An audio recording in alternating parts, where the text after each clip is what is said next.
Jonny Strongbow 4, The Call of Titan. Chapter 1. The Message. Jonny held his new daughter with Amber looking on. "You're going to spoil Sitali," she said, chuckling. "Only if I can't help it," he chuckled, making faces at the baby. "It's nice we have this time together after all those roller coaster rides through time and space. I thought it was never going to end. I drew you into a topsy-turvy world that goes beyond imagination. I assure you, if I had the least bit of control, things would be different. The material world is just as crazy, Jonny. You taught me that the human race creates its own enigmas and controversies.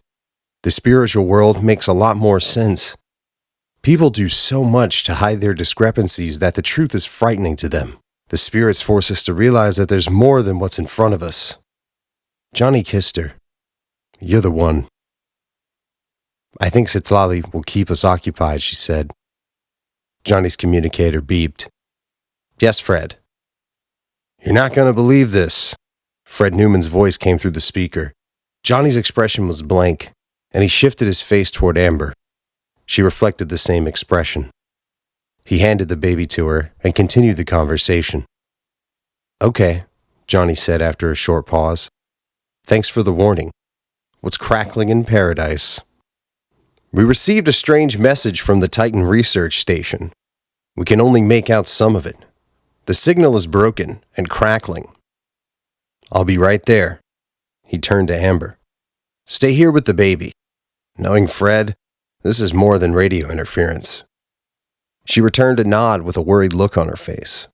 Jonny found Fred in front of a monitor with fuzzy broken images, and the sound quality was no better. Fred was visibly frustrated. "Thanks, Jonny.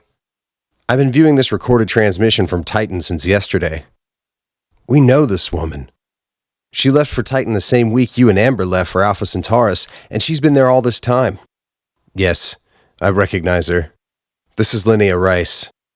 She worked as a geologist on Mars for several years before signing on to the Jeffrey Michaels expedition on Titan. She doesn't look well. What's happening up there?" "I don't know, Jonny. The transmission was so garbled we couldn't make out most of it. It is a distress call for certain, though she is speaking clearly while under duress. The sentences are broken, difficult to discern. It is quite disturbing." "Okay, take it to the beginning and let me view it." Fred keyed the recording to the opening of the message. "Get ready," he said. "This transmission has left me queasy. I didn't sleep well and my appetite is gone." The transmission showed the woman struggling with the equipment before speaking. "This is Linnea Rice," she began. "The antennae have been sabotaged. We need help. There's not much time or food. Sensors have malfunctioned. We're going off of the die control.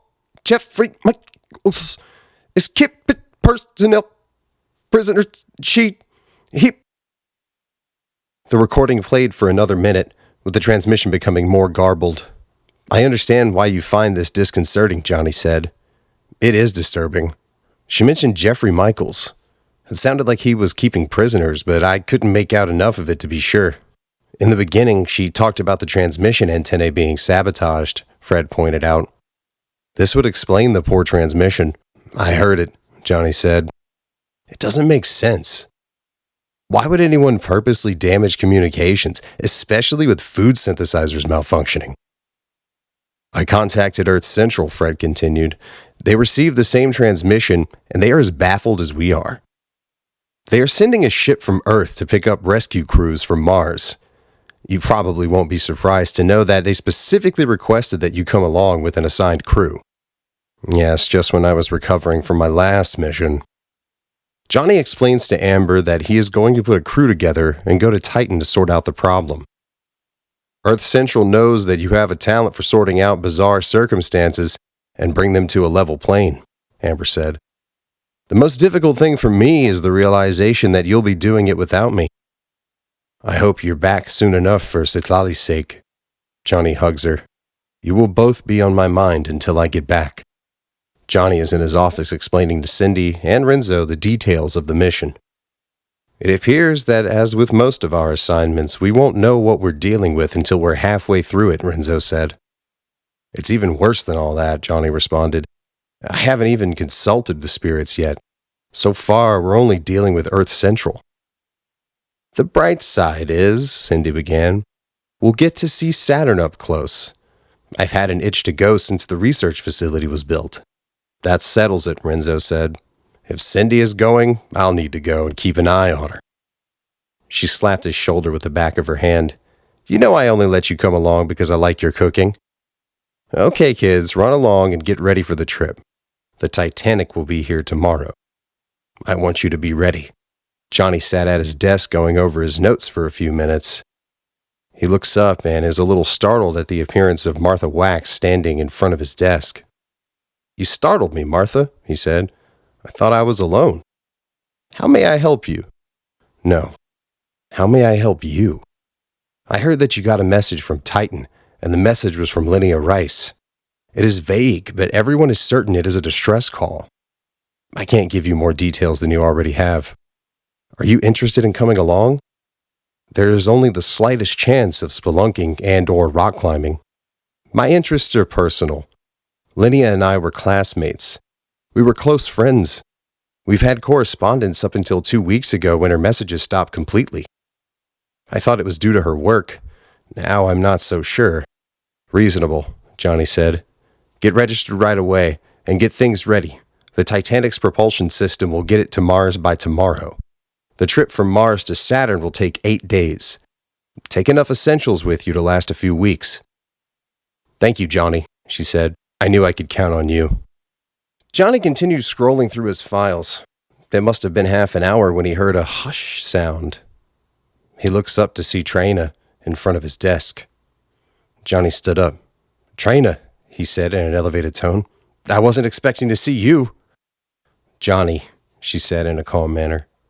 You know that when you need me, I can feel it all the way over in Alpha Centaurus. It never occurred to me, yet at the same time, I have no reason to be surprised. Let's go together to get you registered for the expedition. As long as you're here, you may as well visit with Amber and the baby. She looks like you, Jonny, Trina said. She has Amber's hair and eyes, but the rest is yours. You may have superior vision, but I think you're looking at her through filtered lenses. You may be right, Trina said. I've been enchanted since the announcement on Roraima. It was an awakening for me too, Jonny said. Until then, I was convinced it would never happen. Since she was born, my focus has been on her. That is, until I saw the transmission from Titan. The transmission from Titan is earth-shattering, Amber said. Until yesterday, it was the three of us. Now it's back to reality. This is the way of the universe, Trina said. It is what keeps us moving forward. Jonny and his crew were called to a meeting by the Titanic's captain and first mate. They all gathered in the meeting area near Jonny's office. 3 people, 2 men and a woman, appeared in a circular area in the center of the room. At the same time, Jonny and his crew appeared in the conference chamber of the Titanic in a similar way. I am Captain Edward Smith, the captain said. The man to my left is First Mate William Bill Murdoch. The woman to my right is Dr. Tara Morell. Bill and I will head this expedition. Dr. Morell will lead the medical team. If there are any survivors of the Titan exposition, they will most likely need medical care. Thank you, Captain, Jonny said. My crew is accustomed to working independently. They are very intuitive, and they are intelligent. You will find that, though they take instructions well, they do very well on their own. I advise you, Jonny, that due to the harsh environment of Titan, they should follow close to my experienced crew.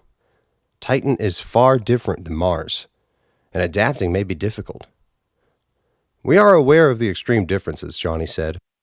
We have Trina, the woman from Alpha Centaurus, with us. She can adjust to many extremes and is known to learn quickly. The captain focused his attention on Trina. Trina? I was not informed that she would be on this expedition. I will be honored to have her aboard my ship and to have her work with my crew. I came along because my intuition told me that Jonny may need my assistance.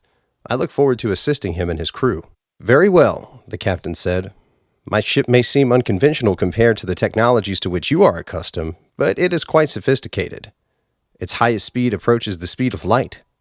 The first 3 days we will accelerate to maximum, and for the last 5 days we will decelerate until we are in orbit around Saturn.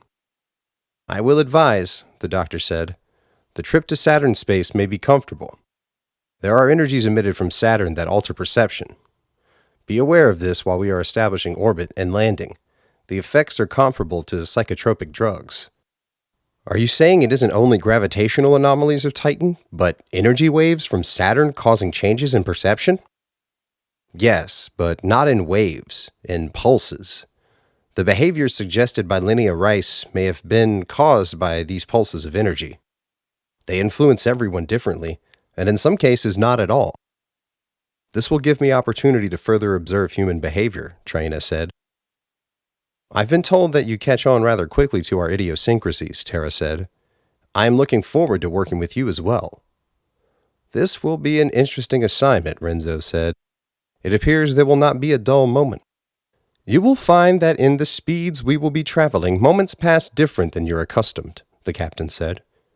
Are you referring to the Einstein time dilation effect? Renzo asked. Yes, and you will experience it firsthand, Captain Smith said. It can be a bit disorienting. I'm accustomed to traveling from portal to portal, Traina said. I am looking forward to the rudimentary form of travel. The groups on both sides of the holoprojection chuckle. The meeting ends with an air of satisfaction. Jonny urges Traina to join him at the mesa. He wants peace of mind from the nagging uncertainty that grips him at the beginning of each assignment. Your anxiety is understandable, Traina said. You are responding to a distress call from an acquaintance. We're going to a place that is remote and has been seldom visited by Earth humans until now. The robot missions have given a suggestion that some life forms may be there. We do not have a complete picture of the problem there, though we know it is grave. Thank you, Traina. I know what you are trying to do. I appreciate that you know me well enough that I need to be reminded of certain points of reference. I don't know why I want to consult the spirits. I suspect they will answer my questions only to leave me with a few more. Yes, I do understand you, Jonny. This time I need the same reassurance. Phobos and Deimos are making a rare appearance in the night sky, making an eerie glaze of light over the land. The two of them stand at the cliff face anticipating the appearance of the spirit. In a blinding flash, the spirit appears. Greetings, Jonny Strongbow, and your presence is always welcome, Traina. As you know, we are going into another uncertain mission, Jonny said. And as before, you have surrounded yourself with capable people, and you have Traina as a guide. The eagle flies over your head, and the wolf stands at your feet. I've dreamed of going to Saturn even before the advancement in technology, with the underlying hope that it would have been on my terms. You must prepare yourself, Jonny. Saturn is the most alive of all the celestial bodies. You also must realize that the solar system is a machine, with planets and moons as components of the machine. Their function is the mark of their existence. I'm sure by the time we reach Titan I will understand this. You will, Jonny, Traina said. It is clear to me now. Your assignments are in concordance to your will. The Titanic dominates the morning sky as it settles into its landing position. Jonny and his crew wait for it to settle and for its entry ports to open. The ship glistens in its majesty. The doors open, and the entry ramp positions itself. In a burst of speed, the eagle flies into the opening and disappears down the long corridor, and the wolf runs behind it along the deck. An automated voice welcomes them and urges them to come aboard. The crew walk into the ship and watch the doors close behind them. Captain Smith and his first mate stand to welcome them. Come along, the captain said. You all must settle in and get comfortable in your cabins. Jonny and Traina will accompany me and my first mate in the meeting room for a briefing. I am honored to have you aboard my ship, Jonny Strongbow, Captain Smith said, and your friend Traina is most welcome. Your work is renowned throughout the spacefarer community. Please, Captain, call me Jonny.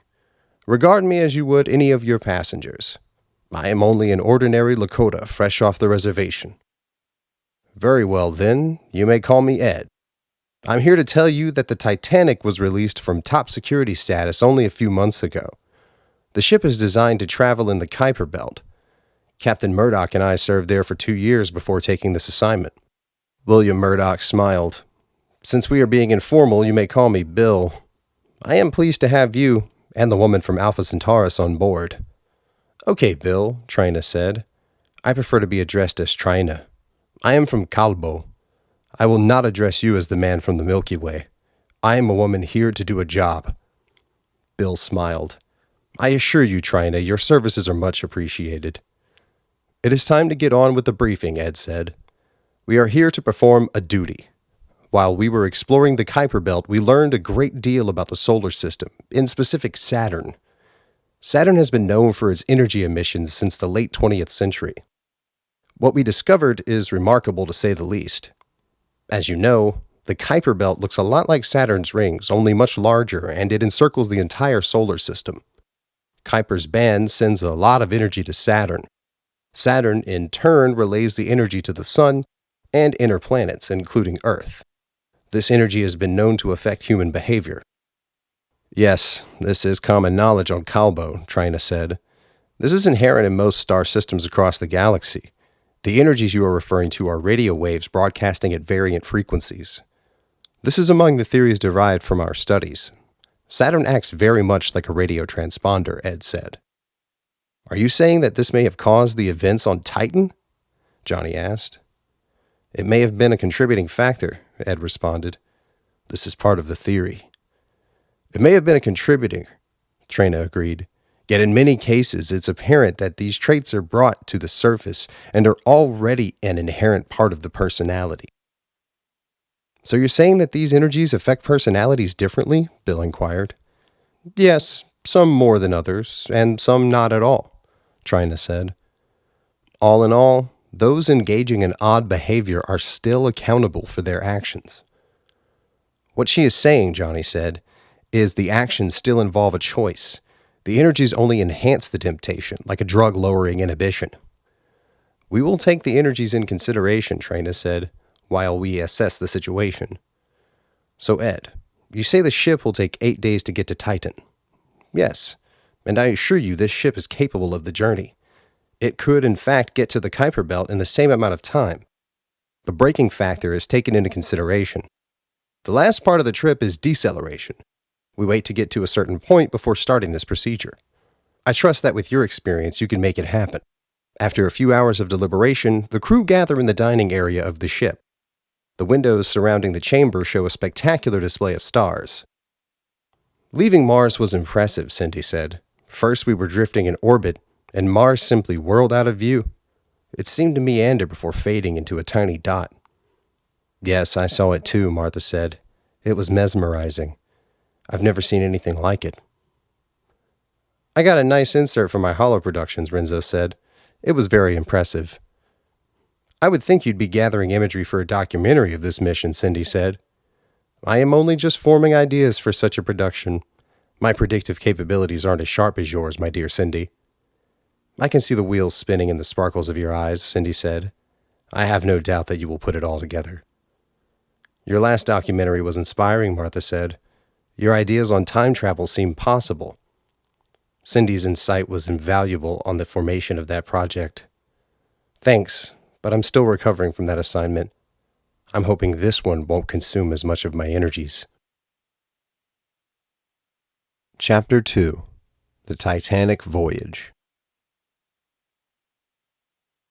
The ship is relatively quiet with its speed. The captain explains that after the initial acceleration burst, they will coast until they start braking, at which time they will experience some rumbles. The crew gathers in the observation chamber of the ship. There are many remarks that, though it has been a relatively short span of time, Mars is a mere speck on the observation screen, unless viewed on one of those telescopes. The asteroid belt, however, is becoming clearer. "They must have known they have an Italian on board," Cindy said. "The food is magnificent." "Hush," Renzo whispered. "The chef allowed me to program the food synthesizer." "Why is it a problem?" "It isn't. I made a deal with him. He allowed me to program the synthesizer so he could get credit for it. It's delicious, as always. Remind me to give the chef a bonus, the captain remarked. This is the best in a few months. May I ask a question, Captain? Martha asked. Yes, you may, he responded. And you may call me Ed, if I may call you Martha. Very well, Ed. I'm curious. At the rate we are traveling, why does it take so long to get to Saturn? At these speeds, we could travel far outside the solar system in the same amount of time. Of course. I get this question from many first-timers. We travel at 7/8 the speed of light, and until we are halfway between the asteroid belt and Jupiter. We gradually break speed until we are ready to orbit Titan. The reduction process takes 5 days. If we didn't reduce speed in this way, we would overshoot our destination by a few astronomical units. I'll need to check my calculations when I get back to my quarters. Let me know how well you do. If you are still struggling, I'll have the engineer go over the equations with you. For this, you will need to use variance on the Lorentz transformation, Trina suggested. It seems you have an astute consultant on your crew, Ed observed. There's a reason we have her with us, Jonny said. She is an invaluable asset. Later, everyone retired to their quarters. Martha Wax stood in her dark cabin looking out the large window. She saw the asteroid belt with Jupiter in the distance. Jupiter is only a small circle, yet it casts a dim light inside. The asteroids appear to move in Jupiter's iridescent glow. She attributes this to the high rate of speed the ship is traveling. The odd shapes of the asteroids and Jupiter's light are mesmerizing. The light and the asteroids form moving shadows on the walls. Her shadow seems to move with them. The odd-shaped shadows form into silhouette figures all around her. She feels menaced by these figures surrounding her. Her chest begins to tighten, and breathing is a struggle. Who are you, and what do you want? She asks in a panic. Moving among the shadow figures is a woman walking toward her. She feels paralyzed and tries to scream. Relax, the woman said. It's me, Linnea. Close up, Martha recognizes her as Linnea Rice. Just listen, the apparition said. I am waiting for you, and the others. I know you are coming. You will arrive in a few days. Prepare yourself. There is danger. Things will not be as they seem. The hours are counting. The figures in the room, including Linnea, are spinning in the room, then vanish. Martha awakens on her bed, breathing heavy. Jupiter's pale light still fills the room, and the asteroids are still visible through the window. She lay for a few moments and drifted back to sleep. Cindy is sleeping quiet. A slight noise wakes her. There is a dark figure of a woman standing in the room. Who are you? Cindy asks in a sleepy voice. I am you, the woman said. There are many worlds. I will cross over to yours in time and share with you the experiences of my world. Our worlds will someday merge, and we will learn to exist in harmony. The woman lifted up and disappeared through the ceiling. Wait, Cindy cut short. That was strange, she whispers to herself. She got up from her bed and put on a night robe. She made way to a common area with food and beverage synthesizers. She dialed in a cup of hot tea, and in a few moments it appears in the dispenser. She sat at a table and sipped in deep thought. A moment later, Dr. Tara Morrill walks into the area. Hello, Cindy, Tara said. Are you having trouble sleeping? I just had a strange dream and thought a cup of tea might help. She got her cup and turned to Cindy. May I join you? Please do, Cindy said. I have a few questions you may be able to answer. I'll try, she said, taking her seat. The psychological effects of deep space travel is still a new science. I was visited by a woman claiming to be me from another world. When I tried to speak to her, she lifted up and floated through the ceiling. Tara took a sip of her tea. Interesting. We are in space, and weightlessness is normal. However, floating through the ceiling is a different story. There have been experiences like this reported while traveling on this ship. Sleeplessness and having dreams while awake are also common. Now you tell me, will I have more experiences like this? You probably will. They may be different each time, and they can be disjointed. I'm having trouble sleeping too. The closer we get to Saturn, these instances may get more intense. This was disjointed. It made no sense at all. Relax. You'll be fine. We don't prescribe sleep aids anymore. Drugs can make the problem worse. Your subconscious is already trying to sort this out. Your rational mind sent you to get a cup of tea.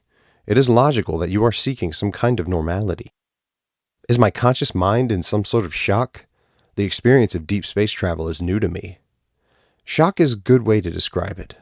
I've been traveling on this ship for a few years, and I'm still experiencing disturbing dreams and hypnagogia. Wow! The word is as scary as the incident. Thanks for talking to me about it. I suppose I'm not losing my mind. You're not losing your mind. In a sense, your mind is being introduced to a different part of reality. Are you saying the woman is real?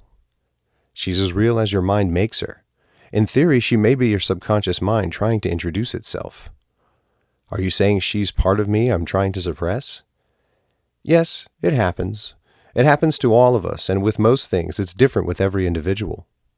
On that note, I'm going back to bed, and hopefully my other self will let me sleep. Sweet dreams. I'll do the same.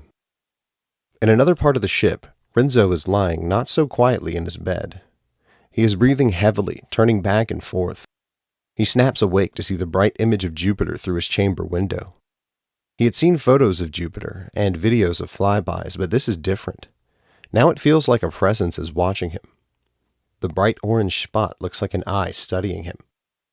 He stared at this manifestation in breathless wonder. He woke all of a sudden to view the asteroids through distant Jupiter's orange haze. He took a couple of deep breaths and put on his robe. He walked into the corridor, and he saw Cindy strolling on the far end. He waves to her, and she acknowledges. They meet after walking some paces. Something called you out too, Cindy said. The doctor says it's normal to experience the abnormal here. I'm sure it was a dream, he said. It's the only explanation for what I saw. I had a strange one too. My dreams do not usually get me out of bed seeking solace. The same here. It was intense. Come on, follow me to my quarters, she said. We may as well experience this weird shit together. Okay, you talked me into it. Your suggestions are the best. He puts his arm around her and kisses her cheek. A few minutes later, they were resting comfortably in Cindy's quarters. Jonny tosses in his bed with jerky motions. He dreams he is on Mars with Amber and Citlali. Citlali is 8 years old. She's crying. Are you going away again, Daddy? You are always gone too long. I never know when I'll see you. Dear, I have no choice, and I have my duties. I have to go when I'm called. He hugs her, and she cries into his shoulder, with Amber looking on teary-eyed. It's okay. I'll be back, and we will have time together. Promise? Promise. The girl walks into another room, and Jonny walks through a door into a room with the smell of decaying seafood in the air. There is a large table set with food, mostly seafood. Jonny walks over and sees a lavish display of food. The smell of decaying fish is so thick he can taste it.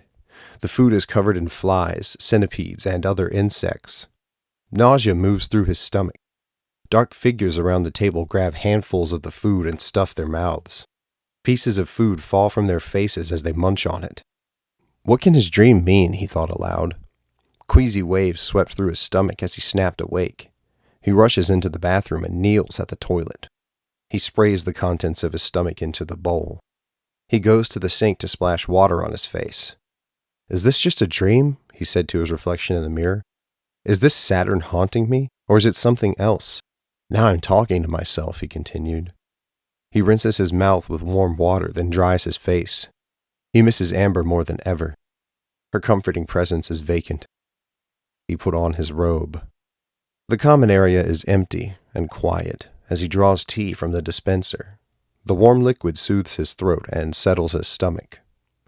A few hours later, Jonny and his crew gather in the conference chamber to meet with Ed, Bill, and Tara. Most of us had trouble sleeping last night, Dr. Morrell said. Just to assure you that it wasn't any more disturbing than any other time we approached Saturn. Those of you I've spoken to have had the general disturbing dream sequences while being exposed to Saturn's energies. I'll remind you, Trina said. We have more than disturbing dreams to deal with. Whatever is happening on Titan is real. We also have reason to believe it is life-threatening. Jonny and I need to go over a plan for when we arrive. I have studied the layout of the research facility. It is a multi-level complex structure. I believe the first part of our task will be to determine where those who are still alive will be located. Thank you, Trina, Jonny said. I've been busy trying to sort out the here and now. I haven't spent much time on thinking ahead. This is all well and good, the captain said.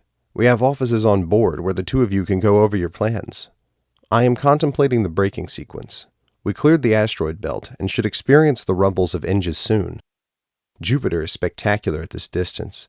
Renzo may want to do some recording. Of course, both me and Bill will be available to help in the planning of your mission. We are prepared to accommodate the survivors. Thank you, Captain, Jonny said. We will keep you informed as to how all this develops. Jonny and Trina meet in a data viewing chamber. They are looking at holoprojection of Titan's research facility. It is a multi-level tubular module. The tubes were stacked together with rounded ends. It formed a rectangular cube with a vertical cylinder in the center serving as an elevator system to the different levels. Some of the cylinders serve as crew's quarters. Others were labs and storage areas. There was a large common area intended for dining, recreation, and entertainment. On the outside of the structure was a jumbo rover personnel carrier. It, in actuality, is a large life support system designed to travel on a plethora of terrain. There are storage bins for outdoor equipment and a line of antennae for sending and receiving data. Of course, this is a display of the original. Considering the information received in the distress call, the arrangement could be different. According to the records, Linnea's quarters is here. Jonny pointed at an area on a schematic. Her lab is located in this area. She most likely sent the message from there. If she is still alive, this is where she may be. Your deductive reasoning is working, Trina said. I believe this is the most logical place for her.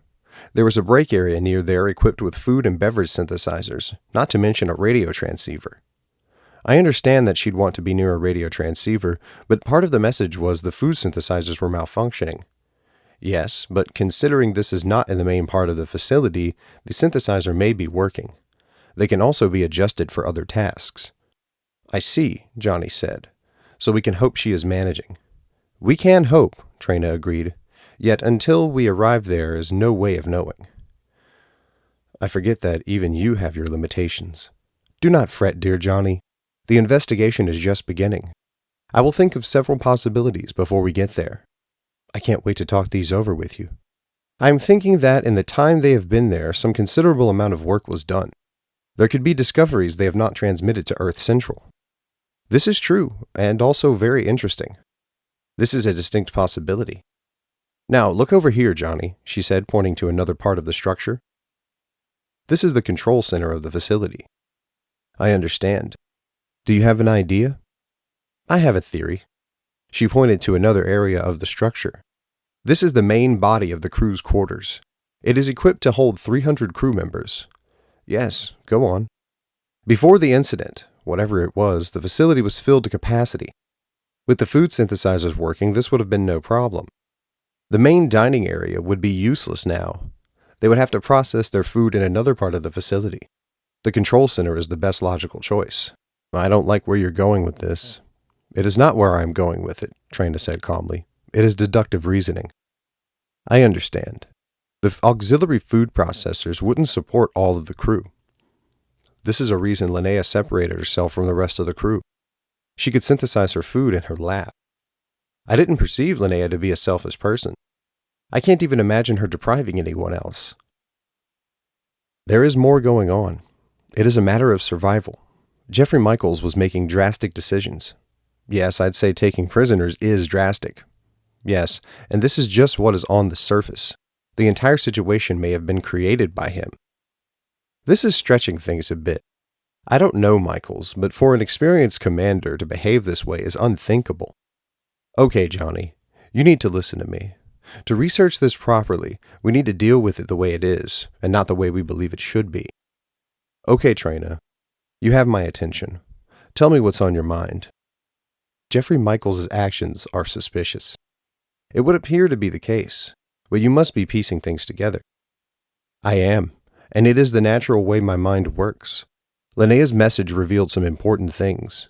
Firstly, she stressed Jeffrey Michaels' name. Secondly, she said the antennae were sabotaged.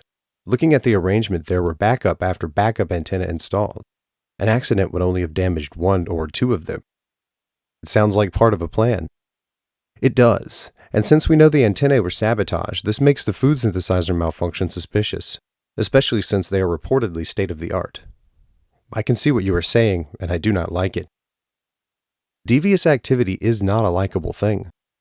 I fail to see a motive. My head is spinning. What I see is rudimentary, and possibly a temporary psychosis brought on by Saturn's influence. We have our work cut out for us. It's too bad we can't get there sooner. The time factor is unfortunate, and this ship is the fastest of its class. There are many peculiarities in Earth humans, Trina said. Though our outward appearances are similar, we are very different. You told me once that Earth humans are only now replacing extracted teeth by growing new ones. On Calbo, when you lose a tooth, then you grow a new one without as much of a thought. These are the anatomical differences. On Calbo, we are able to discern illusion from solid, also spiritual from mental apparition. Some more advanced Earth humans have mastered this. You and your friends do well at this. I'm still working on it, Jonny said. There are still gray areas. I have disturbing dreams that leave me wondering. Your dreams are part of your spiritual growth. They are part of the leveling of the planes. Have you been speaking with Amber? I speak with Amber often. She knows you well. Where you are concerned, it is unnecessary. I know you well, too. I keep forgetting you know me better than I know myself. You are a joy to know, Jonny. Learning of the human experience is delightful with your guidance. I've learned more from you than anyone, Trina. You learn quick, and it makes things more interesting. It is an exchange. You carve the path, and I follow. At that moment, a rumbling was heard throughout the ship. Ed is making good on his promise, Jonny said. This means we are passing the orbit of Jupiter, Trina said.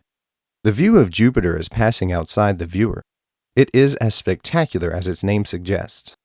Saturn, in its majesty, is beckoning in the distance. The rings in all their glory dominate over the visible moons. The closer we get, the more I hear Titan calling, Jonny said. Is it the possible loss of a friend or the disappointment of a failed expedition that bothers you most? Trina asked. Your intuition should tell you that my friend cries the most. Since you asked, you must realize we all put a lot of hope in the Titan expedition. Yes, I can feel it, Jonny. I must tell you that this will be the most difficult mission for you. It's too late to turn back now. We're committed for better or worse. It was too late when you saw the transmission. From that moment, there was no stopping you. My friends followed me into this dark abyss. I can only wonder how they feel. Your friends are as worried as you are. They would have come along for Linnea's sake. I should have known that after all this time you know us all very well. What I see in them is loving kindness, and this is why they are attracted to you. Then you know, Trina, that I am an... She cut him short. You are an ordinary Lakota, fresh off the reservation.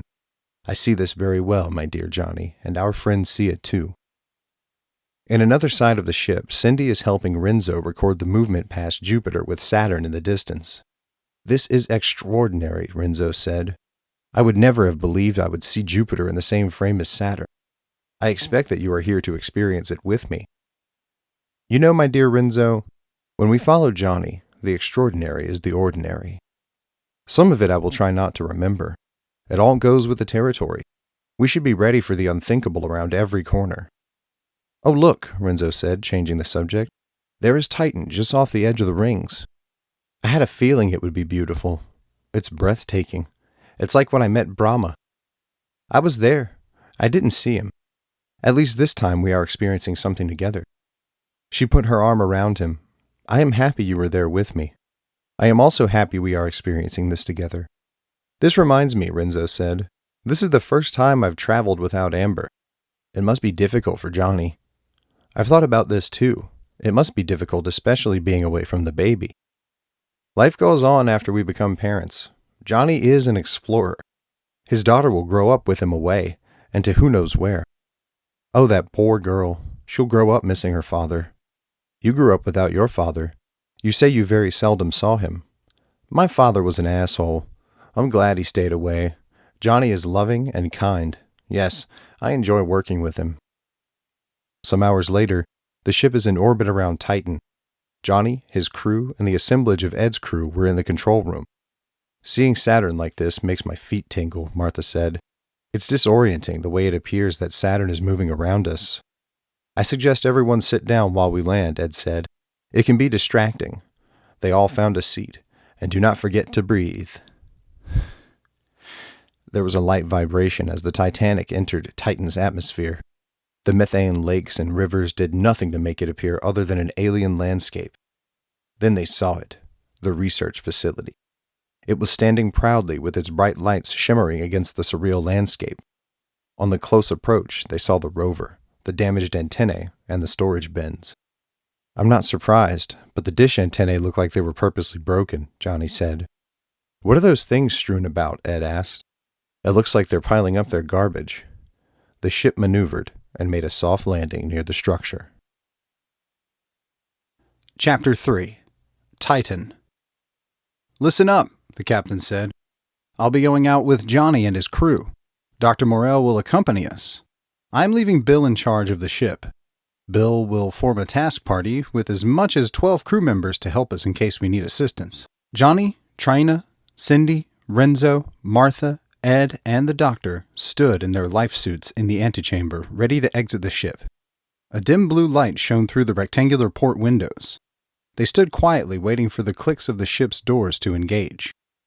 There was a loud click, followed by a metallic echo. A steady hum accompanied the opening of the ramp. The edge of the ramp rested on the ground. The group moved forward and out into the open air. Saturn dominates the sky. The moon Tethys is visible in the upper right part of the sky, with Jupiter peering over the horizon on the left.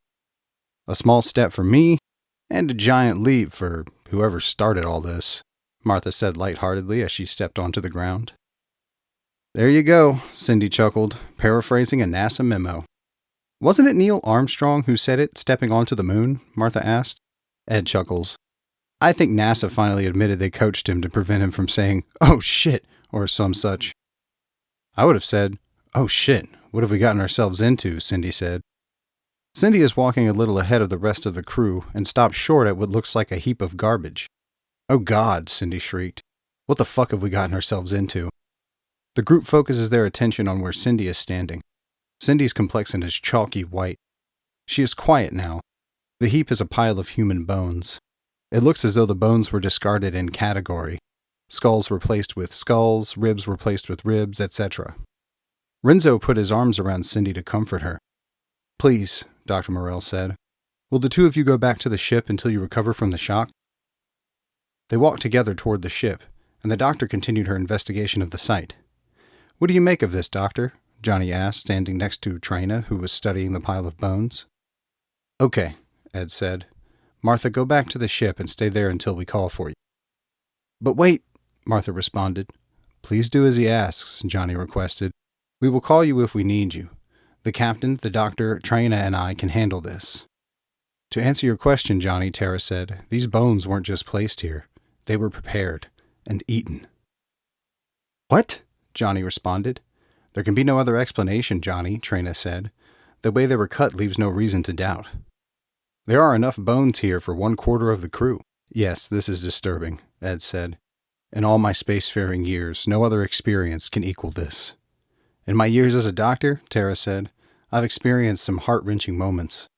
I will admit that the condition of the bones and the circumstances around them leaves me a bit numbed. Understandable, Doctor, Ed said as he engaged his radio to the ship. Standby crews, listen up. This is your captain speaking. I need for Bill to assemble 7 personnel for a work party. Send them with digging equipment and some sizable containers to store human body parts to take to the ship for examination. What was that? Bill's voice came over the radio speaker. Did I hear you correctly? You heard correctly. We will have a meeting later. Some of this will be self-explanatory and unsettling. Right away, Captain. The work party removes the discarded bones in an orderly and efficient way. They stored the bones and moved them into the ship the way they were instructed. Trina noticed something a few yards away. She studied it for a moment, then turned to Jonny. Why didn't I notice this before? She asked in a bemused tone. Jonny and Tara follow her to what looks like a man in a life suit. He is face to the ground with his arms positioned to brace for a fall. The elbows of the suit were broken, and a close examination showed the faceplate broken too. It looks as though he froze instantly when his suit ruptured, Tara said.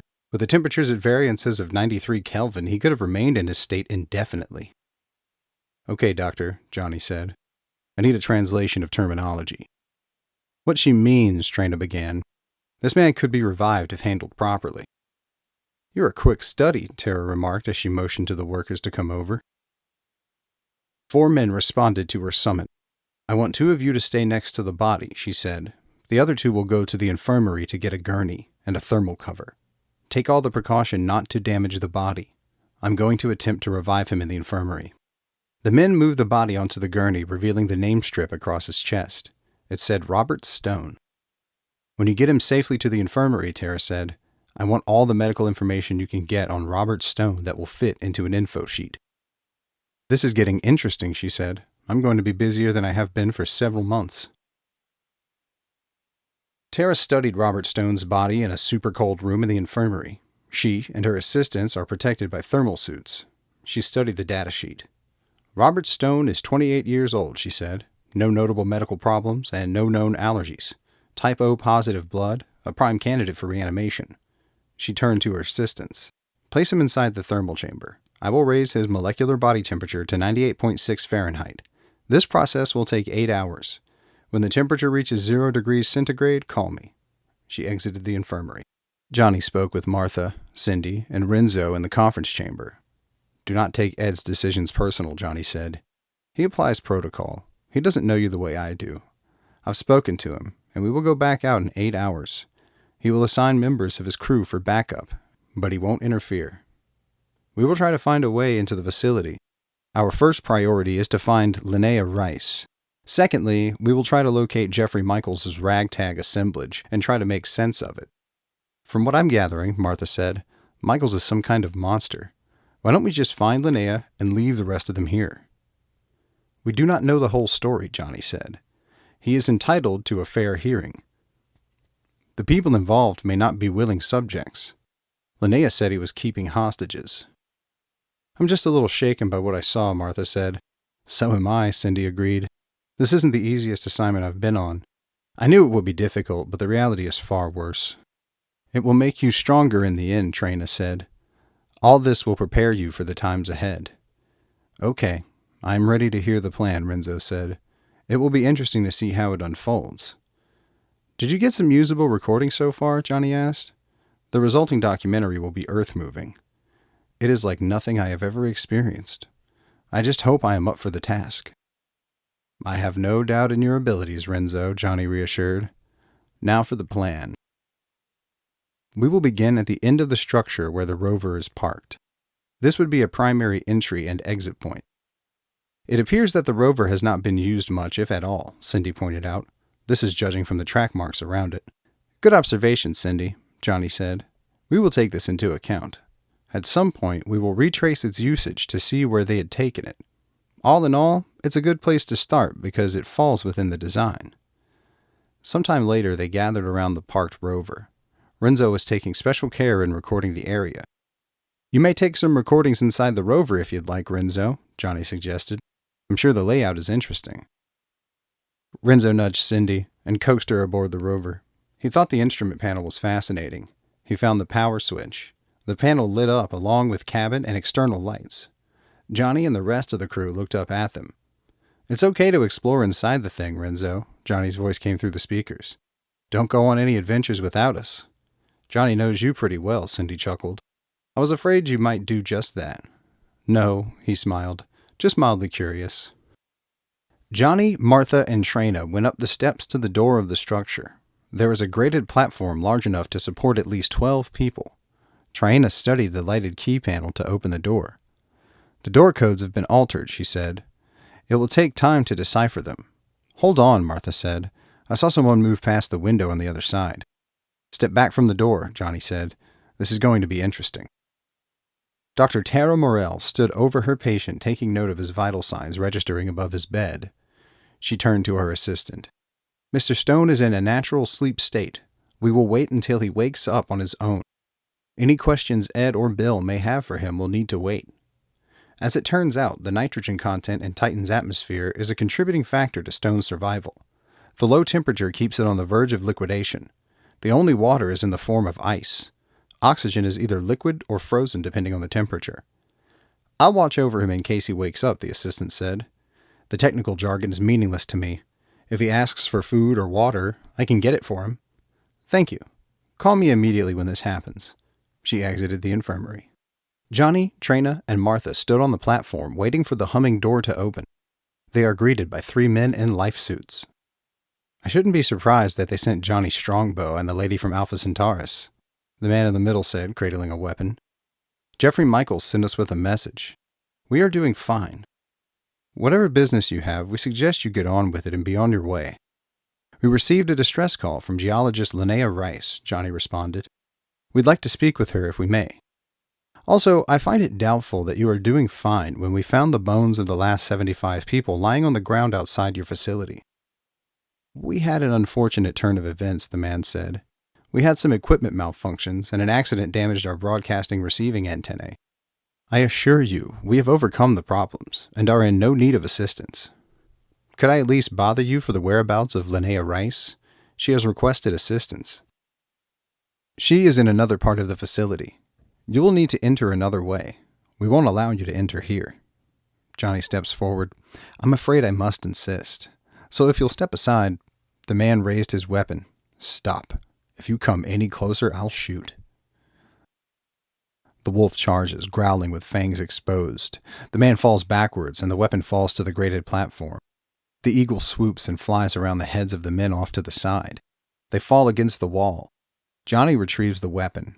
The man in the center ducked through the door, and the door closed between them. Jonny directed the remaining 2 men to stand still. He engages the radio.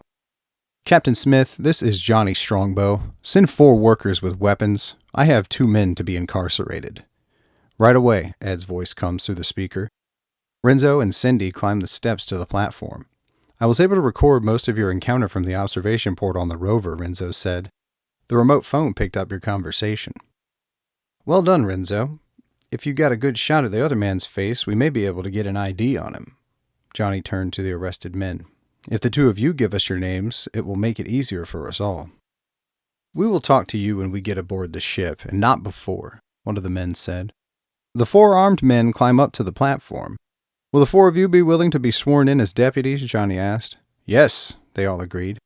Very well then, take them to the incarceration chamber. 2 of the deputies began shoving the prisoners. That's enough, Jonny said. Just walk behind them and direct them. There's no need to be rough. Make sure they're comfortable and they get a warm meal. The 4 deputies led the prisoners into the ship.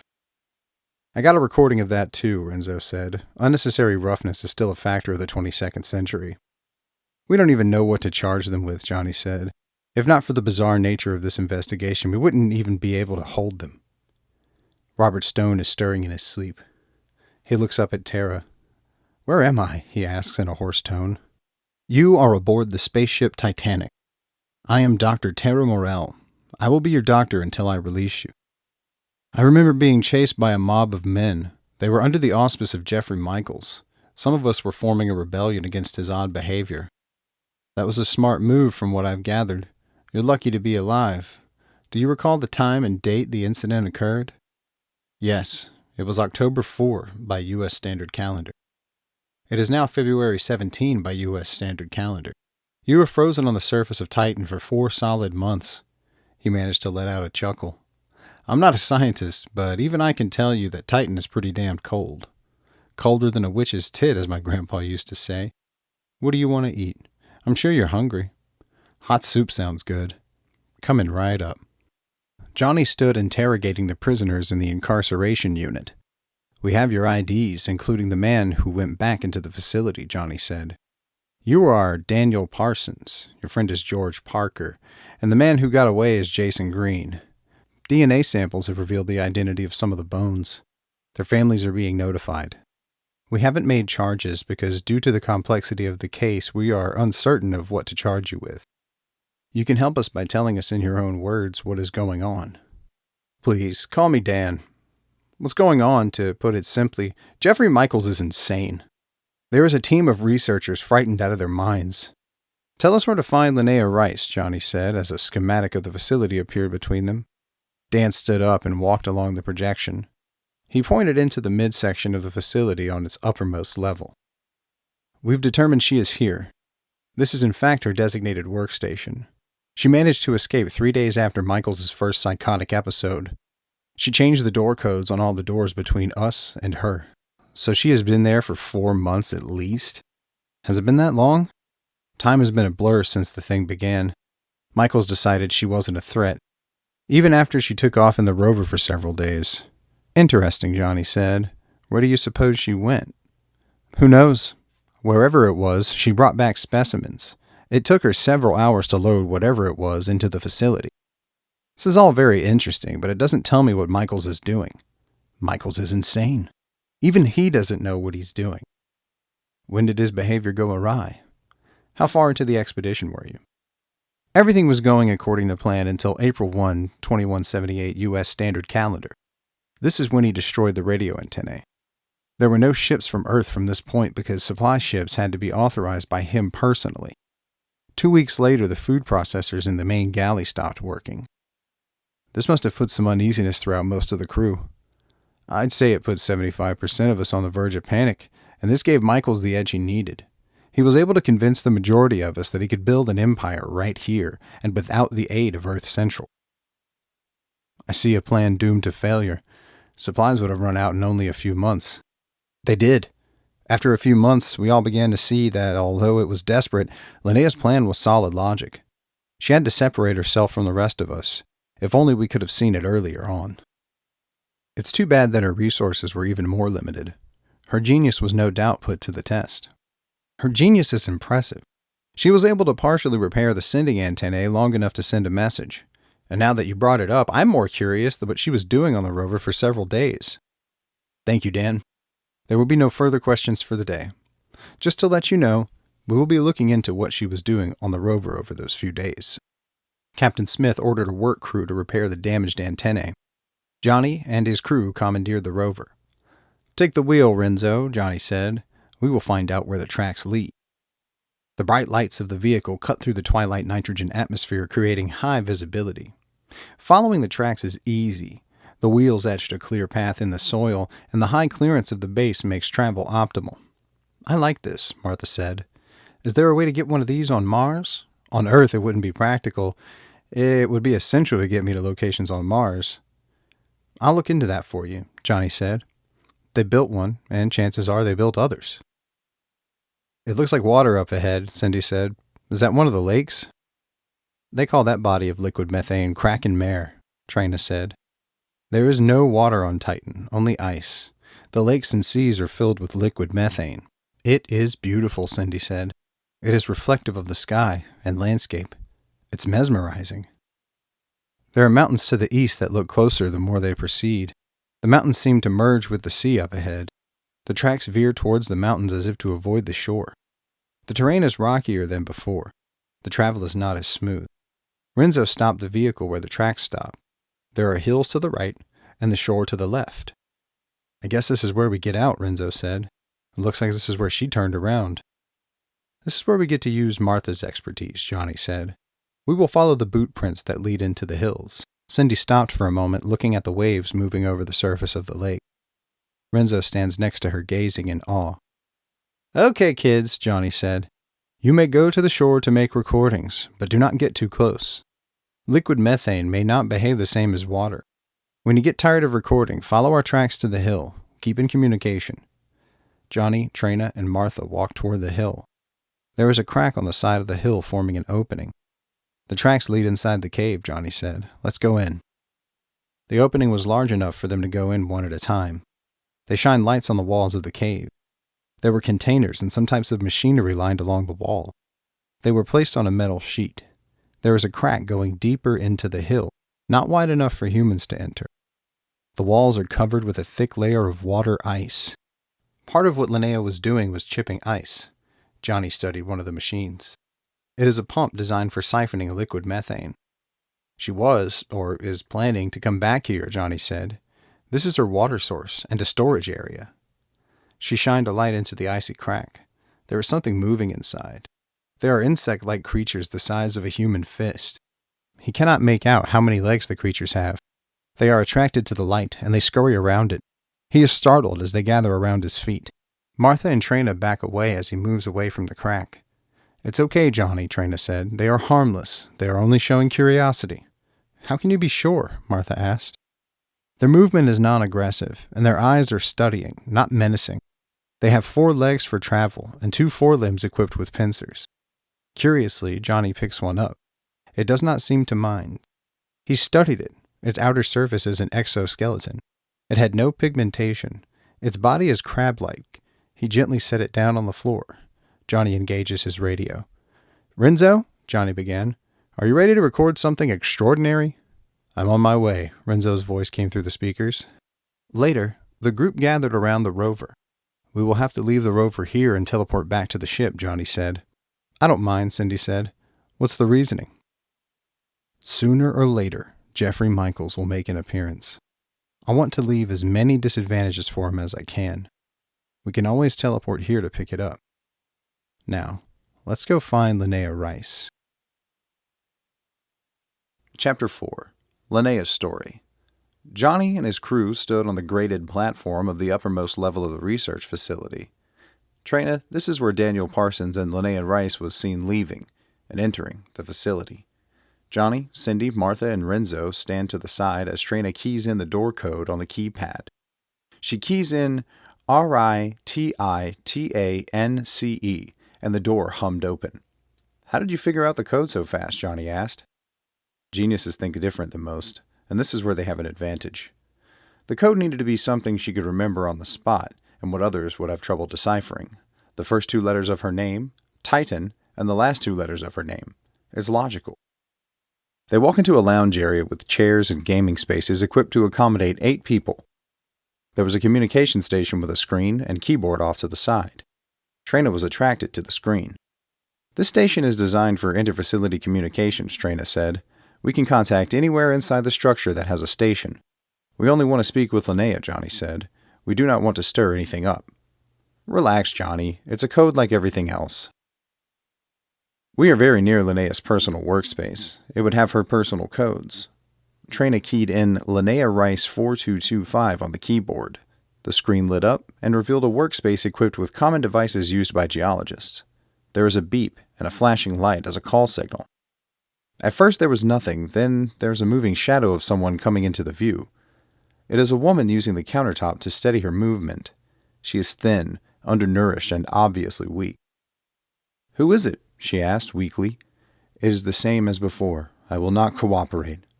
This is Jonny Strongbow. You may remember me. Jonny Strongbow, she said with a look of relief. You've come. I didn't think I'd survive. We brought someone with us, Jonny said as Martha walks into view. Someone you will remember. Martha? It's really you. I'm not dreaming. You're not dreaming, Martha said. You're not dreaming, Martha said. Put your life suit on. We will take you to the spaceship. We will soon take you home. A door in the corner hummed open. Walk down the corridor, Linnea said. Turn right and take the door on the far end. I'll meet you in the lab. There are things I want to bring with me. Renzo, Cindy, Trina, and Jonny carried her belongings while Martha steadied her through the corridors and down the steps of the facility. They all sat in a common area while Martha brought a warm beverage. Is it too soon to ask how you managed so long? Martha asked. Yes, of course you'd be curious. The auxiliary food synthesizers are not well equipped. I used the rover to take me to a cave where I could collect organic materials, including methane. I used the food synthesizer to convert them into digestible proteins. I found a rudimentary life form in the cave. Unfortunately, they died in vain. When exposed to room temperature in an oxygen-rich environment, they dissolved to dust. The leftover material had very little protein value. I had to rely on other resources. It kept you alive. Barely. I don't think I would have lasted more than a few days.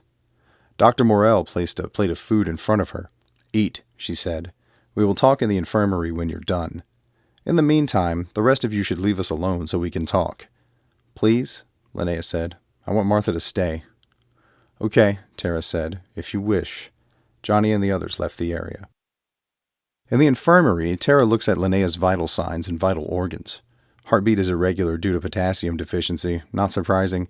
Your liver is slow, but functioning. Your kidneys are doing their job. Your blood sugar is practically non-existent. It's going to take time, but you'll live. Thank you, doctor. My guess is that in 3 days, things would be different. You're right. I want you to stay in the infirmary for at least 24 hours. Martha may keep you company. Probably the best thing for you. Thank you, Tara, Martha said. There's a lot I want to talk to her about. I can't believe you're here, Linnea said. Nothing seems real. Just before things got crazy, everyone was having bizarre dreams. Tara can tell you why that is. Saturn has an adverse effect on human behavior. Oh, tell me about it. Everyone was goofballs. Jeffrey Michaels went psychopath. Calm down. Start at the beginning when things went crazy. It was near the end of March, and everything was routine for me. Some of the personnel were reporting strange dreams, but nothing to be concerned over. I was checking seismic activities, gravitational anomalies, variances in temperature, etc. Just routine stuff. Around noon, I heard someone yelling. It was Ron Thompson. He was threatening to kill someone who wasn't there. He had to be restrained. It sounds unnerving. Were you upset? I was shaken a little. There were arguments breaking out throughout the facility. Michaels had his hands full trying to keep order. I remember feeling sorry for him at first. So he wasn't acting crazy yet? He seemed to be under pressure. He arrested a few people, and we all thought he was trying to maintain peace. It was apparent that he was doing it at random. He started threatening to have people executed. I think by this time you must have been ready to crawl out of your skin. I was. I haven't recovered. Things were getting worse. I lost my appetite, and it didn't help when Michael sat next to me in the dining area. My trust in him was fading at this point. You know, Michael said, when you refuse to eat certain things, you'll end up starving. I bet that sets you on edge. It didn't increase my appetite, if that's what you mean. In a few days, I was awakened by loud pounding. Michaels and 3 other men were wrecking the radio antennae with sledgehammers. I could have screamed. I made plans to change the door codes in my chambers and in my lab. Then I heard that the main food synthesizers were not working. This is when I changed the codes. It was fortunate I was thinking clearly. Martha hugged her. If only we could have gotten here sooner. I made sure the food synthesizer in my lab is working. My water supply was short, but enough to last a few days. The protein canisters for the food synthesizer were only good for a week. I watched to make sure the rover wasn't being used. I remember hearing there were ice caves near the Kraken Mare. When things were quiet, I took as many supplies as I could. I found the caves and stored supplies. The rover is a perfect excursion vehicle and it's comfortable. I took as much ice for my water supply as I could carry. I was tempted to stay longer because I felt safer. Then I realized the futility. I decided to go back and make a distress call. I was able to wire some of the broken antennae together and send a weak signal. I saw it. It was scratchy, but it was perfect. There was enough to show that a rescue mission was crucial. I was already sick when I got back with the rover. I saw the pile of bones and nearly fainted. I reacted the same way. It was horrific. There is more, but I need to sleep. Will you stay here while I rest? I'll be here when you wake up. Martha met Jonny and the rest of the crew in the conference chamber. Linnea is resting quietly, she said, and she will be okay. She is a strong individual. Thank you, Jonny said. We are going over plans to enter the facility. We expect things to be unpredictable. Good luck. Linnea is saying that most of them are not functioning with a complete set of diodes. The detainees are letting me know, Jonny responded, that the rest of the crew is double dealing with a compromised deck. Yes, Michaels is managing fruitcakes in Cracker Box Palace. She picked up a book from the shelf. I'm going back to the infirmary. I want to be there when she wakes up. The book's title is The Jemison Administration. Martha is reading quietly when Linnea wakes up. How long was I asleep? She asked. A few hours. Are you thirsty? I'll get you some water. Please. Please. It's good to be talking to someone again. Isolation isn't the best therapy. For certain, Martha said, handing her a cup. You'll be pleased to know that Jonny is ready to break into the facility and arrest Jeffrey Michaels. He'll find out that Michaels is 3/4 shy of a full moon, and loonier than a loon. He's fairly intelligent, and if it wasn't so tragic, the whole affair would be comical. It is strange how Saturn affects some people. Yes, and to say the least, people are strange, Tara said, walking over to the bed. Sorry for interrupting your conversation. What Saturn does is stir up the chemicals in your brain. You may call it the psilocybin of the solar system. They already have these traits in them, but now they get to act them out. It's too bad it makes some of them dangerous, Martha said. Some psychiatrists will argue that they are already dangerous. What the mind-altering does is take away the excuses. The evidence I'm seeing is that Saturn is relatively inactive right now. So their behavior could be closer to normal, Martha suggested? Theoretically, you'd think so, but what I see is the cat is out of the bag. They've created their own subculture with its own tolerances and acceptance levels. Linnea just didn't fit into their warped behavior patterns. It's a good thing she got out when she did. You're not just whistling Dixie. They would have skinned her alive and literally had her for dinner. The only reason they didn't make an attempt to go after her is because it wouldn't have been worth their while. When she changed the door codes on multiple levels, it made the mental and physical effort too exhausting. Yes, and besides, they had plenty of livestock. The way they were discarding the bones is almost ritualistic. I'm beginning to see how the energies affect people differently. On the ship, we only experienced disturbing dreams. No one did anything weird or out of the ordinary, and it looks as though Linnea was not affected at all. It reminds me of why we have cultural boundaries. The strangest thing to me is if they hadn't been exposed to Saturn's energies, they would not have indulged in the behaviors. What I can't comprehend is the behavior is unsustainable. Sooner or later, they will run out of resources, and in this case, more sooner than later. You're right. They may have no more than a few weeks left, at the most a month. Linnea said there was more to her story before she went to sleep. Is there more you want to add? Yes, after I thought about it, the way people were acting before I separated myself, the way they interacted with each other was different. Some of the men and women who were forming relationships discontinued their association. This is odd, Tara agreed. So the normal relations between men and women were affected. Yes, and friends were distancing themselves, trust was becoming non-existent, and suspicions arose. Suspicions, Martha said? Do you mean there was a lack of respect for personal property, personal boundaries? Yes, these inhibitions were beginning to fade. You might say they were making me paranoid. In this case, paranoia is understandable and almost a rational reaction, Tara said. I would have jumped at every moving shadow. I'm glad you were aware enough to get away from them, Martha said. Jonny announces himself and enters the room. It's nice to see you're doing better, Linnea. Thank you, Jonny. I am doing much better. Good, because what I have in mind involves you. Unless I missed my guess, you know the facility backward and forward. I know every nook and cranny, if that's what you mean. If you are planning to take her back to the facility, Tara said, you will need to wait a few days while she regains her strength. She won't be going in physically. We will be linked by a virtual communication tether with hologram capabilities.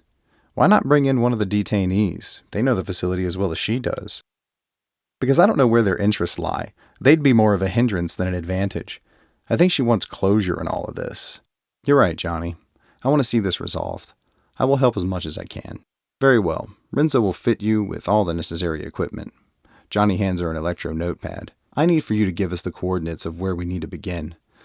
I want you to lay out the logistics of how to proceed. I can do that, Linnea agreed. How will you enter the facility? We will teleport to the coordinates you give. We will need the door codes of the sections you closed off in case we need to escort detainees through them. When will we start? We hope to get this underway in a few hours. The more we wait, the more the situation deteriorates. Good. I want to see this through as much as you. The first place I will send you is where we started holding prisoners and proceed from there. Of course, things have changed since then. Understood, Jonny said. This will be interesting. Jonny, Trina, Martha, Renzo, and Cindy gathered in the conference chamber.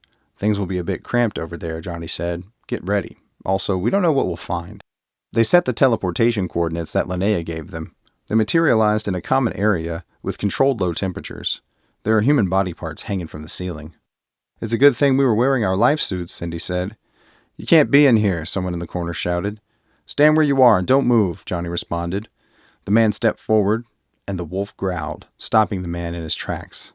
3 other men came through the door, and they froze still. Close that door, Martha, Jonny demanded, and secure it if you can. She keyed in codes, and the door closed. She then engaged the emergency lock. Gentlemen, if you know what's best for you, you will not move, Jonny said. The men glared at the wolf, which was poised to strike. We have 4 men ready for detention, Jonny said, engaging the radio. Be ready. I know those men, Linnea's voice came through the speaker. I'll have their identifications ready when they're secured. Listen up, Jonny said. We are fortunate that the first incident went well. The next room may not go so well. I assume they are alerted.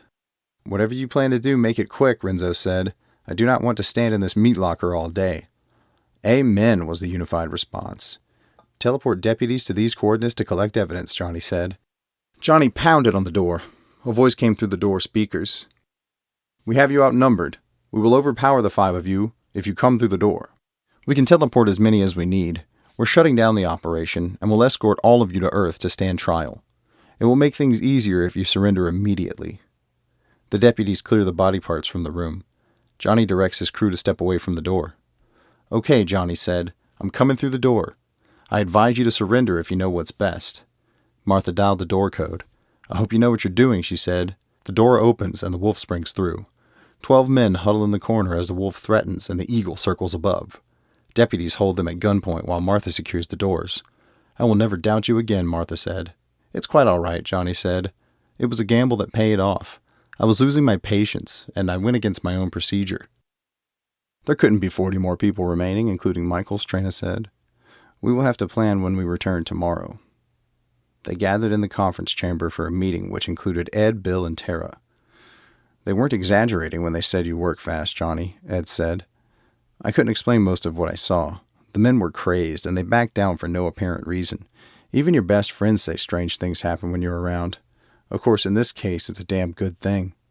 Yes, well, Bill said, this entire trip has been bizarre. I'm confident that we will have all the crazies in custody tomorrow.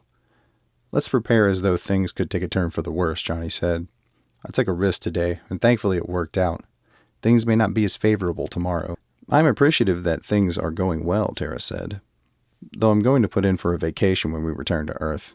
I can't remember when I've worked so hard. I've only just begun identifying bodies. We do appreciate you, Martha said. One of my closest friends is recovering well under your care. I'm releasing her from care tomorrow. I will be busy examining the detainees. Tomorrow is going to be a big day for all of us, Jonny said. I am formulating a plan to flush them out. We will need the cooperation of much of your crew, Ed. Of course. Let's get this thing wrapped up and leave this deep freeze. Trina set up the holoprojector to show a scale of the entire facility. This is where the remaining researchers are holding out, she said, pointing to the upper common area in front of the facility. We've removed most of what they intended to eat, and this means they are desperate.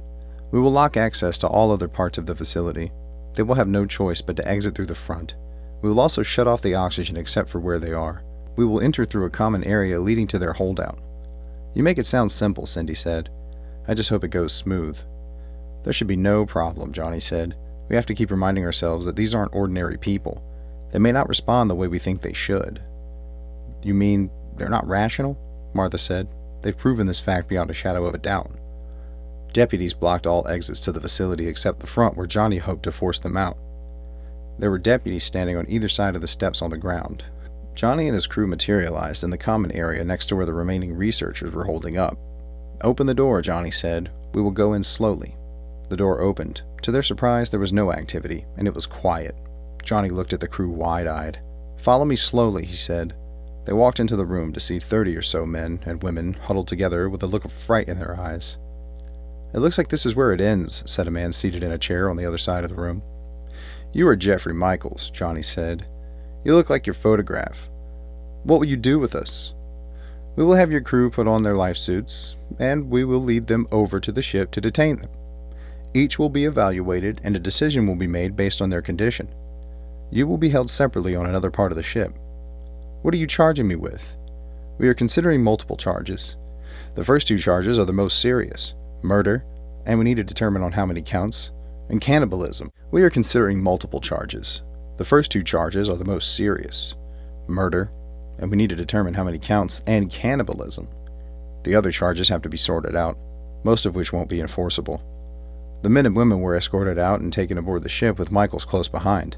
Congratulations, Jonny, Ed said, holding up a cup of coffee to click with Johnny's cup in a toast.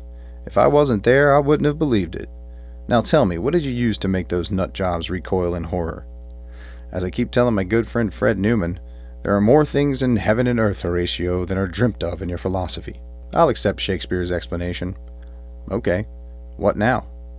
Well, as you surmised, it isn't over. I need to debrief the detainees and talk to Jeffrey Michaels to try and make sense of what happened. Good luck with that one. In all my years of service, I've never seen anything like this. You're not alone. When you review the reports, it's like a horror story. It doesn't seem real. It's not like a horror story. It is a horror story. It would scare the shit out of Edgar Allan Poe. Chapter 5. Michael's Story. Jeffrey Michaels is sitting in his isolated chamber aboard the spaceship Titanic. He sits comfortably while Jonny debriefs him. You know, these quarters are nicer than anything we've had at the research facility, Michaels said. The food is more like real food. I feel like I'm being rewarded for bad behavior. They sent their best ship because of its speed, Jonny said. This was intended as a rescue mission. I'm glad you're comfortable. The conditions may not be as nice when you get to Earth. Considering what you took me from, I'm sure it may resemble paradise. Think back over the months. Just when things started going awry, what was going through your mind? I recall having a series of strange dreams. The crew was experiencing some bizarre ones as well. They were happening to some of them while they were awake. This must have been upsetting. From what I read in your log and reports, it was affecting the flow of work. Yes, we were running behind on everything. I was losing control of the workers, and fights were happening throughout the facility. This was between both men and women. I read this in some of the reports. It seems you arrested some of them, and you were holding them in some areas. By the end of March, you stopped recording in your log. Things were out of control. I gathered the most trusted of the crew to help contain the crazy ones. Work stopped completely. This is where it's questionable why you didn't alert Earth Central. Yes, it would have taken more than a week to get to you, but a rescue ship should have been sent sooner.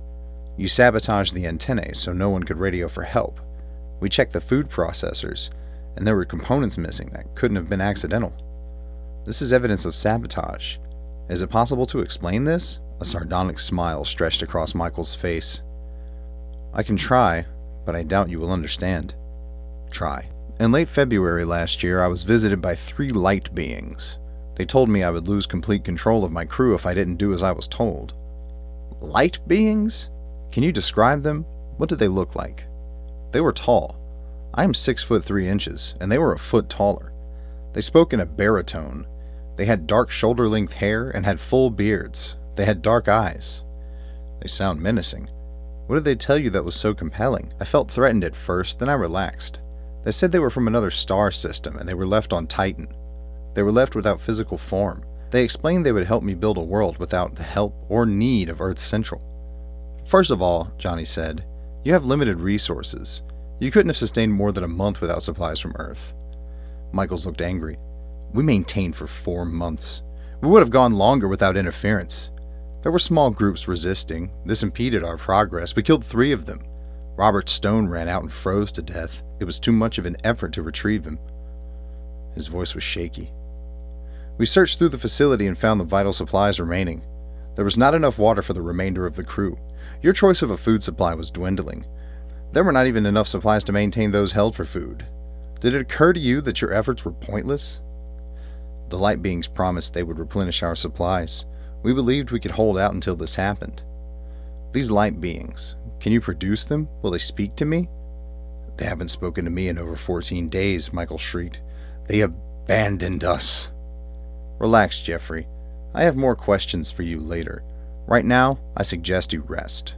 Jonny sits with Trina and Tara in the conference chamber. I'd say Jeffrey Michaels experienced hypnagogic hallucinations heightened by psychotic delusions, Tara said. I surmise this, Trina said. I suspect now that it may not be temporary. He may have had psychotic tendencies for a long time, and they came to the surface when he was under extreme pressure. I'll begin psychiatric synopsis on his condition, Tara said. Since Renzo is recording this, I'd like a sample of the recording. You will get a sample, and you may request other data we turn up, Jonny said. This case is horrifying as well as interesting.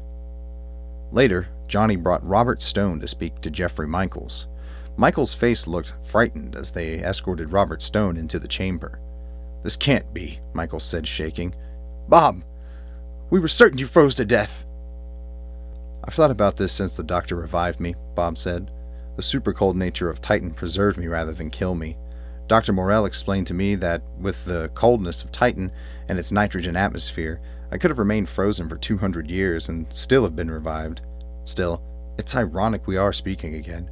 I will keep a resentment for you the rest of my life. What you and your small band of idiots fail to realize is we did what was necessary. Your petty insolence was little more than a distraction. The 4 of us were only a fraction of those discontented. We were the only ones who'd rather die than resort to cannibalism. You idiots also failed to realize that cannibalism is prevalent in human society. The conditions we were facing made it inevitable. What we realized is that you created a condition that gave you complete control. We compared you to George Donner, who convinced a wagon train to cross the Sierra Nevada in the wintertime. It was a tragic mistake. The difference between you and him is he didn't create the condition. We knew the antenna and the food processors was sabotaged. That's because you have an inferior mind and you can't understand the higher power. The only higher power we saw was delusions of grandeur. You put 300 men and women at risk to appease your petty ego. Enough! Get this insolent son of a bitch away from me. Did you bring him in to irritate me? You may go now, Jonny whispered in his ear. I understand you need to unload. The only thing we stand to accomplish is to enrage him. We got him to give himself away, Bob said. Yes, we did. You may go while we continue the interrogation. Bob left the chamber. Jeffrey, Jonny continued, can you look ahead 2 weeks? Where would you put your expedition? We were abandoned by our overseers. Otherwise, we would have prevailed. That's not an answer. Where would you be in 2 weeks? Michaels was silent for a few moments. We would be dead, or close to it. Looking back now, was what you did rational? Michael's complexion went chalky white. I wasn't looking more than 2 days into the future. I was dealing with the problems as they arose. Your position requires that you be clairvoyant enough to make difficult decisions. Why did you abandon this process? Because I believed I could reach higher. I suggest that you rest and think about all this. Later, Ed called Jonny to a private conference in his meeting room. I don't like where you are taking this, Ed said. What do you mean? It's like you are questioning every authority that's ever been. I am. There are standards and protocol we must abide by. This is a genuine respect for higher authorities. Isn't it time we went beyond this? You sound like Michaels. Do I? Michaels was following a set of rules that were laid down from an ancient history. It always ends in disaster. You should have realized this when Bob brought up the Donner Party. That incident in human history should have been forgotten. Those who forget history are doomed to repeat it. Jonny paraphrased an old adage. I now know what Trina meant when she said that we need to deal with this the way it is and not the way we think it should be. I don't know what you're getting at. What part of the Jeffrey Michaels expedition was the way you think it should be? You're giving me a headache. Michaels is psychotic. He wasn't dealing with things rationally. There are incidences in human history that leaders made the same tragic decisions. I guess you were referring to Hitler and Mussolini. Hitler, Mussolini, Julius Caesar, Genghis Khan, Abraham Lincoln, etc. How do Julius Caesar and Lincoln fit into your theory? Sorry, I should have said the Roman Empire, which had an era of cannibalism. Lincoln made several bad decisions, including a mass execution of 38 Americans. I could have also added Andrew Jackson to that list of leaders who made poor decisions. Okay, so you've done some homework. I can see why your investigations get so much attention. Let's focus on the one we're on. I'm looking forward to the conclusion. I'll be taking a vacation when I get back to Earth. Earth Central will be down one captain and a doctor. Tara called Jonny to a meeting in her office. I will admit that this assignment is challenging my expertise as a doctor, Tara said.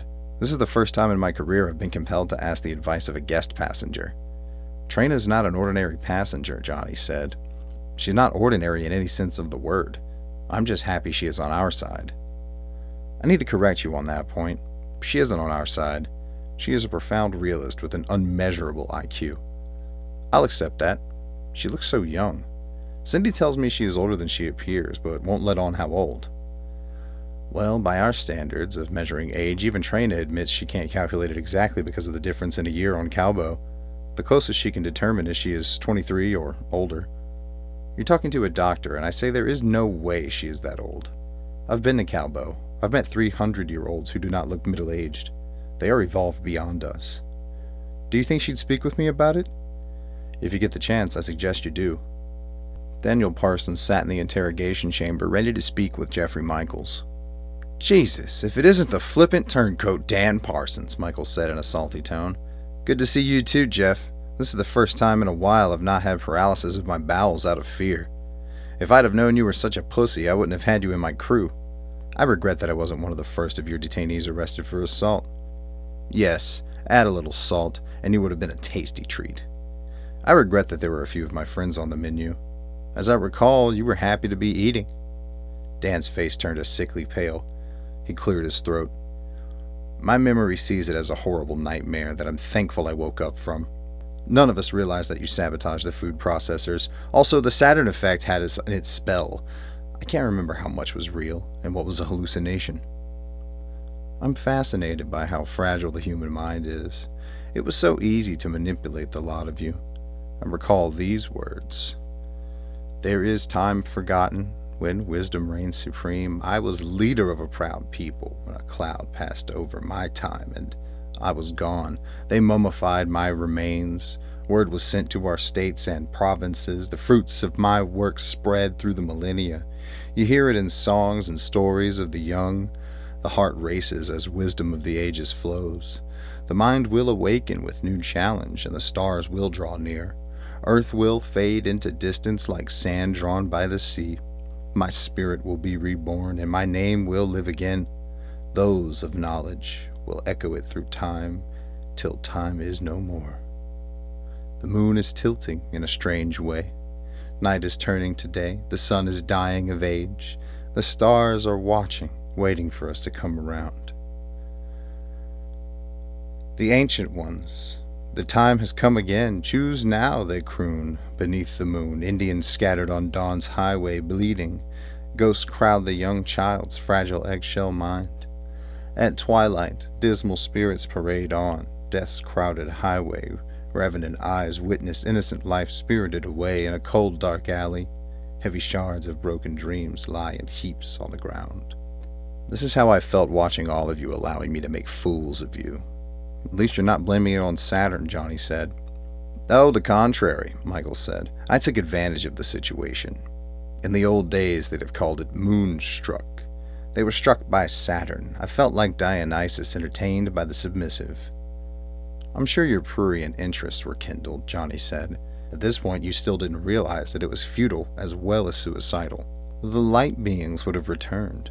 They would have given us what we needed. What is stopping them now? Are they afraid of us? Call them out and let us speak to them. My friend Renzo is recording this. We can capture their wisdom and prove their existence to the world. Don't you think I've tried? Michael shrieked. You fucking infuriate me. They are repelled by your goddamn weakness. Jeffrey began sobbing. Don't you see? Our presence here has contaminated Titan. We've soiled its very existence. Whatever life form resides here, its evolution has been permanently altered. Jonny got a cold feeling in the pit of his stomach. Part of what Jeffrey said is true. The spirits of those who died here will linger. The confusion of how they died will contaminate the area for a small eternity. Jonny spoke with Triana in the conference chamber. The three light beings are no doubt a figment of Jeffrey Michael's sick imagination, Trina said. They are a suppressed part of his consciousness. In ways, they are a scapegoat of conscience. In other words, he has something to blame it on. Since we know it isn't real, we should be able to convict him on a psychiatric plea, Jonny said. We could have him overseen for the rest of his natural life. If it was only that simple, Jonny. He believes they are real. He also believes they give him power of authority. We've seen what this authority did to a small scientific facility. In the psychiatric facilities on Earth, patients have access to holographic equipment. If he creates a CGI replica of his hallucination and convinces a small group of borderline schizophrenics that they are real, I see. We need to impress on the authorities how dangerous Jeffrey Michaels is. Allow me to interrogate him. I will attempt to get him to open his subconscious. I have a feeling he will expose the tendencies, and Renzo can record his behavior. Let me introduce a very interesting person, Jeffrey, Jonny said. You may recognize her. This is Trina, also known as the woman from Alpha Centaurus. It is a pleasure. I remember the announcement from Mars. We were preparing the expedition to Titan, and she reportedly teleported from Alpha Centaurus. I want to speak to you about the three light beings you aforementioned, Trina said. I told Jonny Strongbow about them. He has a lackadaisical interest in them. There was no need in talking more about them. I am interested in them, Trina insisted. You told Jonny they came from another star system. Which star system? They are from the Pleiades. They were sent here 4,000 years ago. This is interesting. I have been to the Pleiades. I have met light beings. Which group of light beings do they belong? They didn't confide as much in me. I am unaware of star being groups. There are many, maybe as much as 1,000 more or less. They never mentioned any groups. Our meetings were abrupt. It would be interesting to meet and speak with them. We could know some of the same entities. Could you call them out? I am sure they would not mind speaking with me. I'm getting a headache. Calling them has not been easy since I've been held. I will call them, but it could take time. Relax. Take your time. Is tomorrow too soon to expect them? Yes. No. I will speak with them tonight. If they are willing, I may have them appear tomorrow. Very well, Mr. Michaels. We will both get some rest and meet here again tomorrow. It looks like you may get him to talk, Jonny said. It's good he didn't ask for the names of your light being friends. It will make it more interesting if he does. I will give them to him and compare them to his light beings. I can tell you they are different than he described. My light beings have no hair, and that includes beards. Everything I told him was true. I can't wait to see how it turns out tomorrow. Certainly he won't be able to produce them. Do not be surprised if they show up. He believes they are real and has seen them. We will not see them, but he can give us their message. Renzo and Cindy are recording as the Titanic's crew collects the remaining evidence from the facility, at the same time clearing everything. The facility is now defunct. Jonny and his crew return to Jeffrey Michaels' chamber. They find him sitting on a sofa, shivering as if cold. Do we need to raise the temperature of the chamber, Jeffrey? You look cold. I'm fine. The light beings are here. He crossed his arms as if to huddle for the cold. Where are the light beings? Trina asked him. Why am I not seeing them? Michael sprang to his feet with a look of anger on his face. We are here, he shrieked. You can't see us because your mind is polluted and you are blind. Remain calm, please, Trina said. You are disturbing the others. They are disturbed because their puny minds cannot comprehend the superior. Michael's head snapped back and forth as though there were others standing beside him.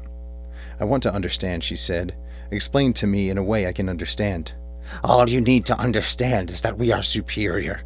We can help you build the ultimate empire. No, you cannot. You are powerless except for those you control. I am not one of those. Michael springs forward with fingers outstretched, reaching for Trina's throat. He falls face forward and his elbows crash to the floor. Trina remains calm. You did not realize we are hologram projections. We're in a different part of the ship.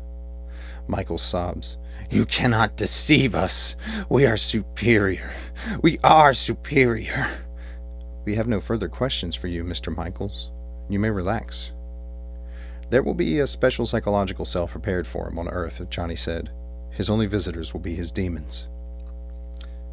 Tara met with Jonny and his crew in the conference chamber. She held up a copy of the Jemison Administration. Martha loaned me this book, Tara said. The author can be intense. It's almost as though he's right here with us. You have no idea, Jonny chuckled. He will be giving us a time transmission soon. You are welcome to sit with us to speak to him if you wish. Ha ha, very funny. He died in the previous century. You'll see, the group said, chuckling. He understands what we've been going through, Cindy said. Okay, I'll bite. It will be interesting.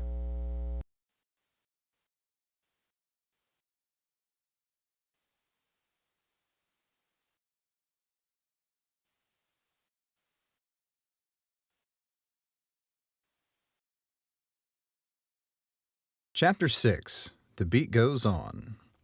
It was a good idea to separate Michaels from the rest, Ed said. I've never met a more dangerous personality. You're not alone, Jonny said. He is a dangerous man. When I introduced the idea to Trina, she encouraged it. What baffles me is how did he get so much of his crew to follow his insane ideas? There have been stranger cases in history. In the 20th century, there were experiments in mind control techniques that had frightening results. There are cases with MK Ultra I could review for you. No, at this point, your word is good enough, Ed said. This case has enough bizarre turn of events to keep my mind reeling for a while. This case isn't resolved yet. In some ways, it's only beginning to unravel. I can't imagine anything worse than Jeffrey Michaels. It is a true horror story. Don't worry, Ed. The worst is behind us. We need to examine Michaels' inner circle. His chain of command is an important factor. Okay, let's get this moving so that we can leave this deep freeze. We will continue the interrogations. Robert Stone sat in the conference chamber waiting to be debriefed. In a few minutes, Jonny sits at the table. Good morning, Mr. Stone, Jonny said. Good to see you're recovering. Thank you. The ship is a good doctor. If not, I wouldn't be sitting here. Yes, I do understand. Would you like a cup of coffee? We may be here for a while. Yes, I think I will, Bob said as he relaxed. We are concerned about the incident of the broken antennae.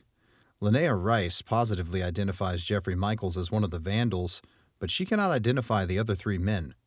Do you know who they might be? Yes, I know who they are.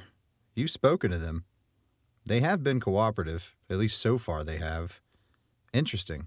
Okay, who are they? They were the uppermost part of Michaels' inner circle. Daniel Parsons, George Parker, and Jason Green. As clever as Linnea is, I'm surprised she didn't figure it out. But then she had already somewhat escaped by the time Michaels put his ragtag hierarchy together. Are you saying that he used them to put his insane plan in operation? Yes, and insane is the word. At first it made a little sense. There were some serious fights breaking out. Some individuals were threatening other researchers for no reason. 3 of them formed a tight entourage. They did like you did. They formed groups of deputies to arrest those who cracked. They also assigned guards for the detainees. Linnea did say it looked as though they were trying to maintain some semblance of order. At first it appeared this way. Then the antennae was sabotaged. Linnea Rice disappeared, and it was obvious she'd separated herself from the rest of us with no way of getting to her. Her escape was admirable. Myself, Vince Price, Clark Brooks, and Ben Kelly saw the writing on the wall. We assembled 12 other people to try and overthrow Michael's small band. Even as some of the detainees were being executed, or slaughtered if you will, one by one our assemblage backed down, leaving the 4 of us. What was the plan? We called them outside of the facility to talk to them, away from the others. It was futile. It was like trying to negotiate with mad monkeys. Dan Parsons engaged his particle beam weapon and killed Vince Price. Me, Clark, and Ben set off running. Clark was hit, and then Ben. I ran past the storage bins. The last I remember is falling face forward, bracing for impact. We were hoping to reason with them so we could elect new leaders. Afterwards, we wanted to attempt to repair the broken antennae. The group was beyond the point of reason. Tara is right. You are lucky to be alive. You will be called to witness when this is brought to trial. Later, Jonny met with Trina. The next thing to do is talk to the 3 musketeers and call them out on the things Bob talked about. It makes sense that they would cooperate after you arrested them, Trina said. They knew it was over. They were hoping we would look the other way if they denounced Jeffrey Michaels. Ironically, we can't look away, Jonny said. This is one case I'm hoping to put behind us as soon as possible. Jonny's communication monitor tweeted. There was a recorded video message coming through. This is strange, Jonny said. The time signature on this transmission says 48 minutes. Why is it strange? Renzo asked. It takes 88 minutes for radio signals to travel from Earth and 80 minutes to travel from Mars. The signal is coming from a spaceship, Trina said. I want you to record this, Renzo, Jonny said. Could you stand by as witness, Trina? This could prove interesting. Of course, Trina said. We will wait until the transmission completes. The message is a recording, Renzo said. Why do you want me to record it when we can review it any time? When they review it in court, they will know we were all present when we received the transmission. Renzo set up the recording device and stood next to Trina and Jonny. There is a tweeting sound indicating the message is complete. The monitor flickered and a man in high-ranking military regalia appeared. To Jonny Strongbow and friends. I am Admiral Peter Fretz aboard the CRV-87 Hornet. First, I want to congratulate you on a job well done. It is in deep regret that the Titan expedition ended in such tragedy. The Hornet has been refit with Galaxy-class propulsion, the same as the research vessel Titanic. We will arrive on Titan in 5 days. We did not inform you of the voyage for reasons we will divulge when we arrive. All we ask is you continue your investigations. Take account on all those charged and those acquitted. Those charged will be transferred to my vessel. Those acquitted may do as they will. Have work crews clear the research facility, open all outside hatches, and open all inside passageways. The Titan facility is officially shut down, and all follow-up expeditions are canceled until the incident has been reviewed and resolved. The case of Jeffrey Michaels has been arraigned and will be presided by Honorable Judge Joseph R. McCracken. Again, thank you for your hard work and dedication. Your reputation precedes you. I look forward to our formal meeting. This is Admiral Peter Fretz signing off. Do not respond to this message. I will debrief you upon arrival. Not surprising they are taking this seriously, Jonny said. Judge McCracken is the cap of the pyramid of judges. Admiral Fretz has also been mentioned in high places too, Renzo said. Also, the Titan expedition was the first of a series of endeavors to terraform Titan. It looks like the 150-year plan has been set back 200 years. Yes, Jonny said. It most certainly has. Daniel Parsons, George Parker, and Jason Green are sitting in their quarters with the projection of the other 2. Gentlemen, you are all comfortably in your quarters, Jonny said. You are all projected in each other's space via a trilateral hologram split. You may converse with each other and any of us as though we are all in the same room. Let's go back to April 1st, 2178 U.S. Standard Calendar. Jonny continued. I can't recall if it was before or after the food processors broke down. Jeffrey Michaels was having prisoners executed, Dan said. Do you mean he was having them slaughtered? We weren't calling it that. Let's focus on the sabotage, Jonny urged. Did you have a discussion or briefing before? Or did Michaels say, come along, I have something for you to do? It was late night March 31st. It had been a busy day. Jeffrey kept stressing that we needed to close communication with Earth Central. He said we couldn't just have random communication with people running amok. It seems perfectly reasonable that someone would want to radio for help. Did it occur to you that contacting Earth Central would even be a solution? Early morning on March 31st, I suggested to Michaels that contacting Earth Central may be the only alternative, Jason Green said. He said that with the 88-minute delay, the situation would be difficult to explain.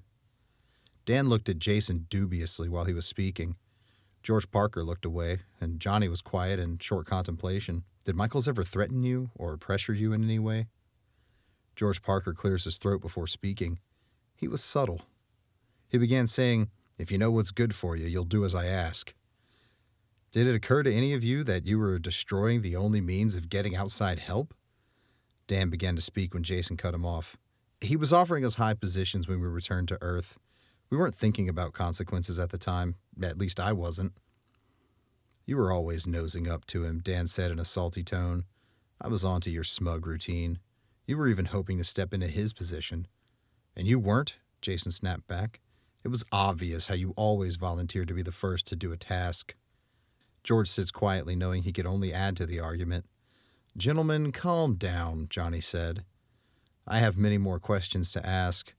Your discussion can wait. Did Michaels ever say anything about light beings?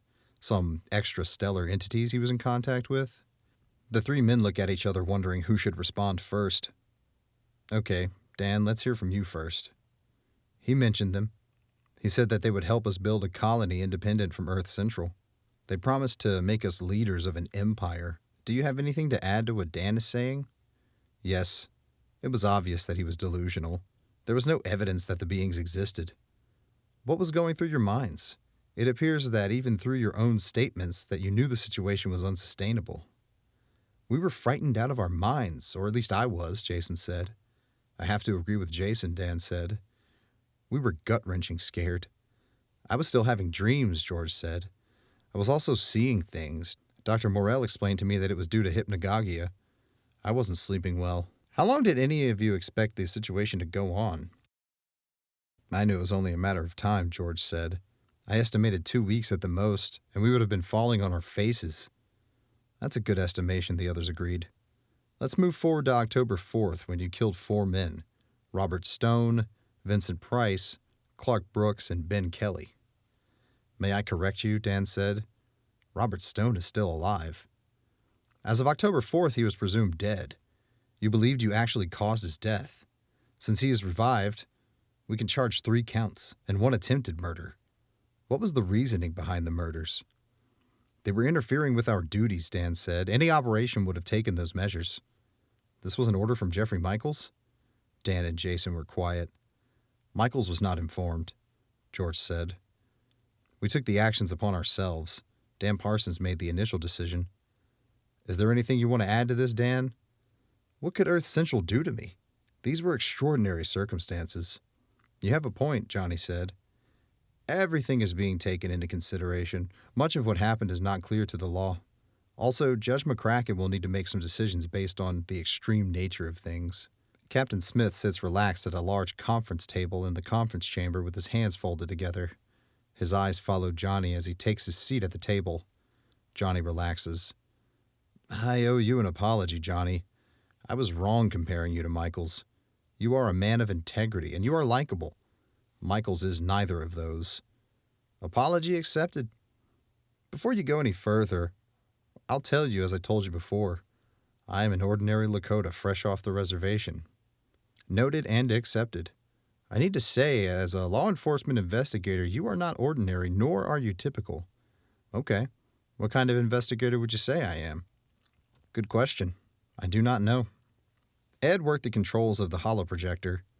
These are the images taken of the encounter with Daniel Parsons and his crew. There's nothing out of the ordinary except when they shrink back in horror for no apparent reason just before you gain control of the situation. He engages the remote again. This is the second encounter inside the facility. They are all scared stiff of some invisible force. I'm baffled. Now, this is when you arrested Jeffrey Michaels. The group huddled in fear as you walked through the door. You weren't even holding a weapon, and Michaels surrendered without batting an eye. He turned off the projector. There's more, but I think my point is made. I could remind you that these people were frightened of something they couldn't see before we arrived. Of course, and I'll remind you that this is something different.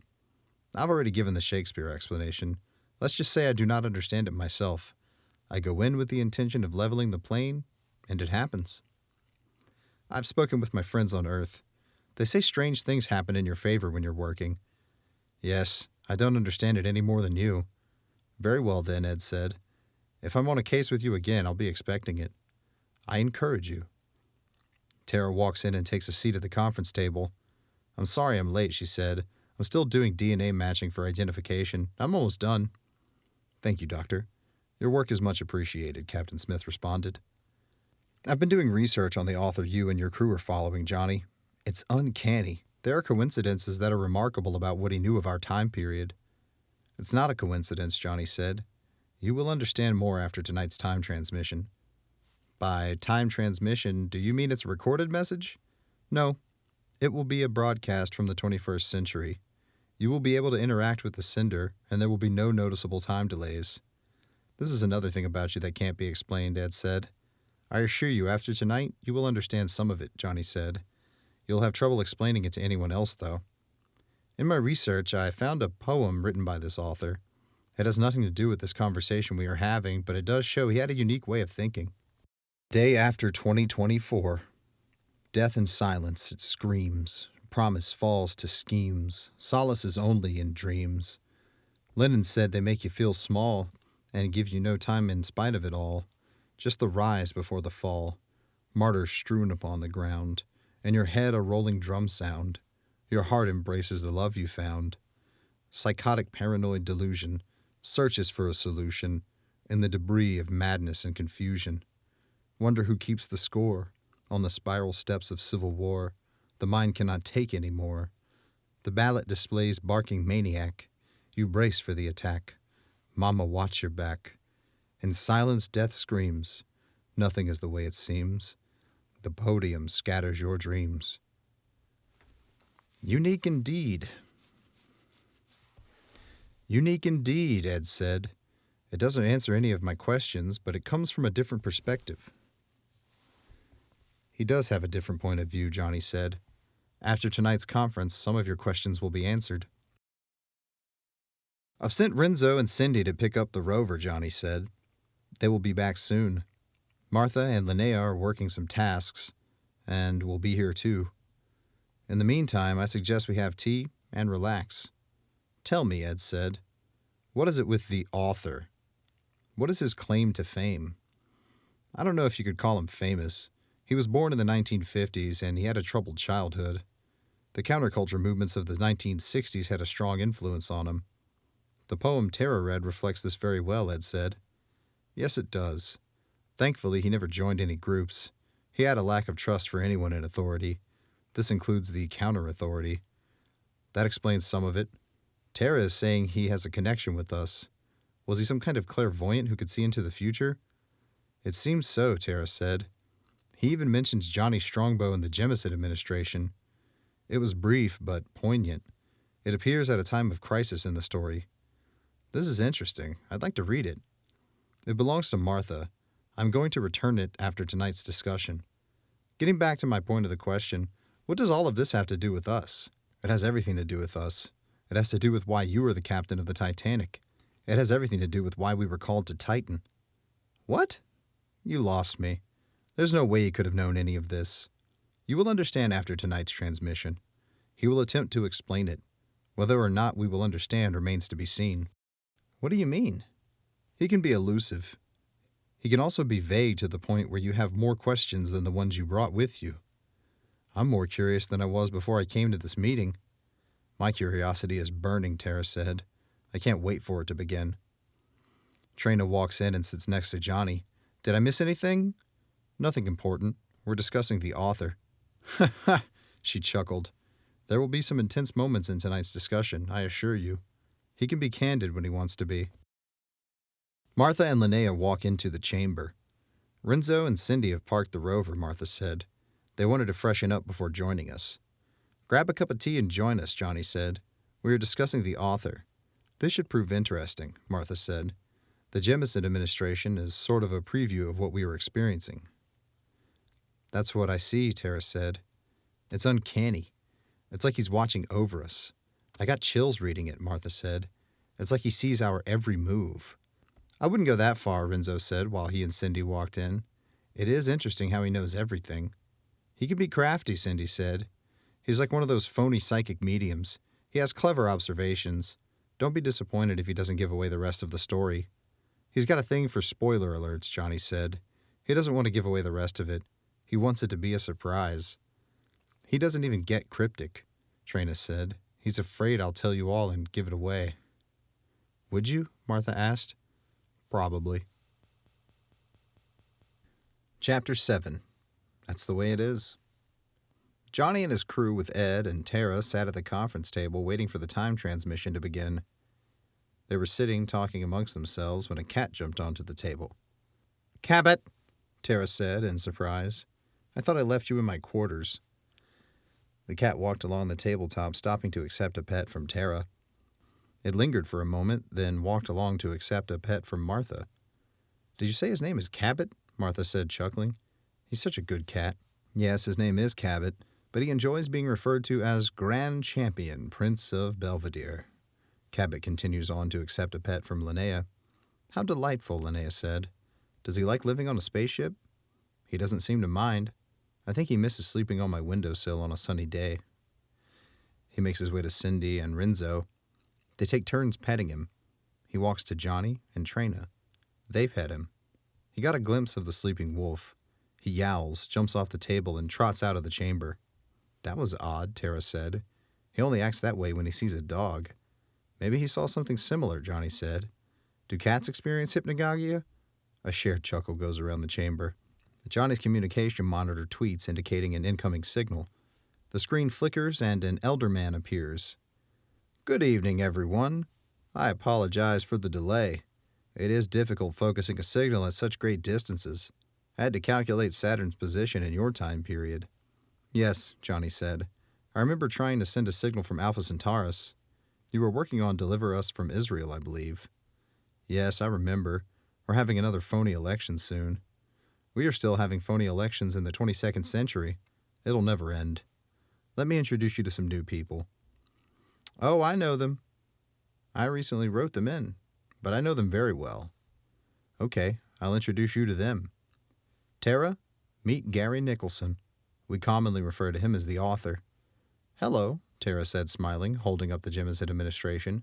I have a few questions about this book. I'll be happy to answer any questions you have. Moving along, Jonny said. Ed, this is the author. He doesn't mind you calling him Gary. You may call me anything you like, Captain. Just don't call me late for dinner. Ha! Ed chuckled. I have a few questions for you as well. And Linnea, this is the man responsible for the insanity. Yes, she said. A lot of strange things have happened. It was good to get reacquainted with Martha, and I'm looking forward to returning to Mars. I'm not surprised. Don't worry. You will reappear in future adventures under more pleasant circumstances. Martha? I can't recall if you've ever spoken to the author. No, I've never had the pleasure. I'd like to thank Gary for allowing Linnea to return to safety. I wanted to introduce a new character, and she's a logical addition. There will be room for the both of you in future adventures. Okay, Cindy said. What's with all this cannibal shit? Seeing those bones nearly blasted my ass out of orbit. If it weren't for Renzo, I'd have lost my fucking mind. Renzo kissed her cheek and chuckled. She's pulling your chain, Gary. She's taking it well. I know, Renzo. I know all of you. It is enjoyable revealing the different parts of your personalities. How does it feel being a new father, Jonny? Ha ha!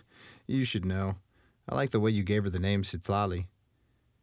How are you handling all of this, Trina? Was it worth coming out from Alpha Centaurus?